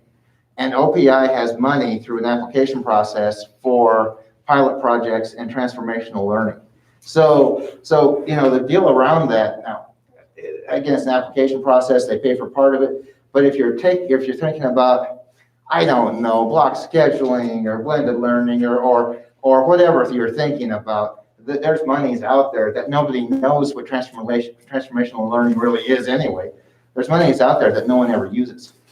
There's a conference on it, well, there was before COVID, that I helped run at the state on transformational learning. Mm-hmm. And so it was pretty neat to hear how the schools were utilizing or doing transformational learning. And there was a variety of school sizes involved in that. And the money is very competitive to get. So it is being used. It is being all taken up. It was first come, first serve, like whoever could type it in the fastest last year. And so that's what they're trying to change this legislative session so that it wouldn't be, whoever could have as many people at the computer ready to hit the button or that kind of thing. That was the complaint about it first go around. Well, I would share on the statewide level I'm a Region 8 director, and so we have these statewide meetings, right? You cannot find one person who can tell me what transformational learning is, and that includes MTSBA. So, or examples, more specifically, examples of it. So that's what my comments are based around. So there are some opportunities, though, for these kinds of ideas and ways to move forward. Well, I'm moving away from the seat time to the proficiency-based policy, which you guys might have already adopted most of us did because of COVID. It allows for a lot of that. Is also part of that policy package. That goes along with the transformational learning. Yeah. Quick, Kevin's leaving. He's packing up. Oh, you know how fast my reports are. All right, we have the transition in place. Christie in the clerk's position. We have the secretary's position open. Just waiting for some applications to come in. We've had a few phone calls. we're working hard. She's doing a great job, so I appreciate it. Special education and music, we had 5 applications for special education and 1 for music. We're doing interviews on the 19th. Speaking of must, they donated 1,000, if I counted right, 1,000 masks at the N95 or whatever. 1,000 masks, a bunch of squeeze bottles of hand sanitizer and some other gifts and stuff like that to us. And my favorite part was they said the news crew will be here shortly. Yeah, so I did an interview on for TV and had no idea I was doing that until they showed up. And so my mom said I looked okay. I did. And my dad, they said I looked good. So pretty happy with that. And just to let you know, I had a visit with Pam just to see if she wouldn't help us out a little bit. I think I mentioned that earlier. She said she would. So we're going to be looking at that to maybe close some of those doors that we can't quite figure out yet. So just an FYI, that's all I have. Thank you. You gonna do this again, Christie, or are you done now? All right, meeting adjourned. You need one of these signed, correct, by everybody? Yes.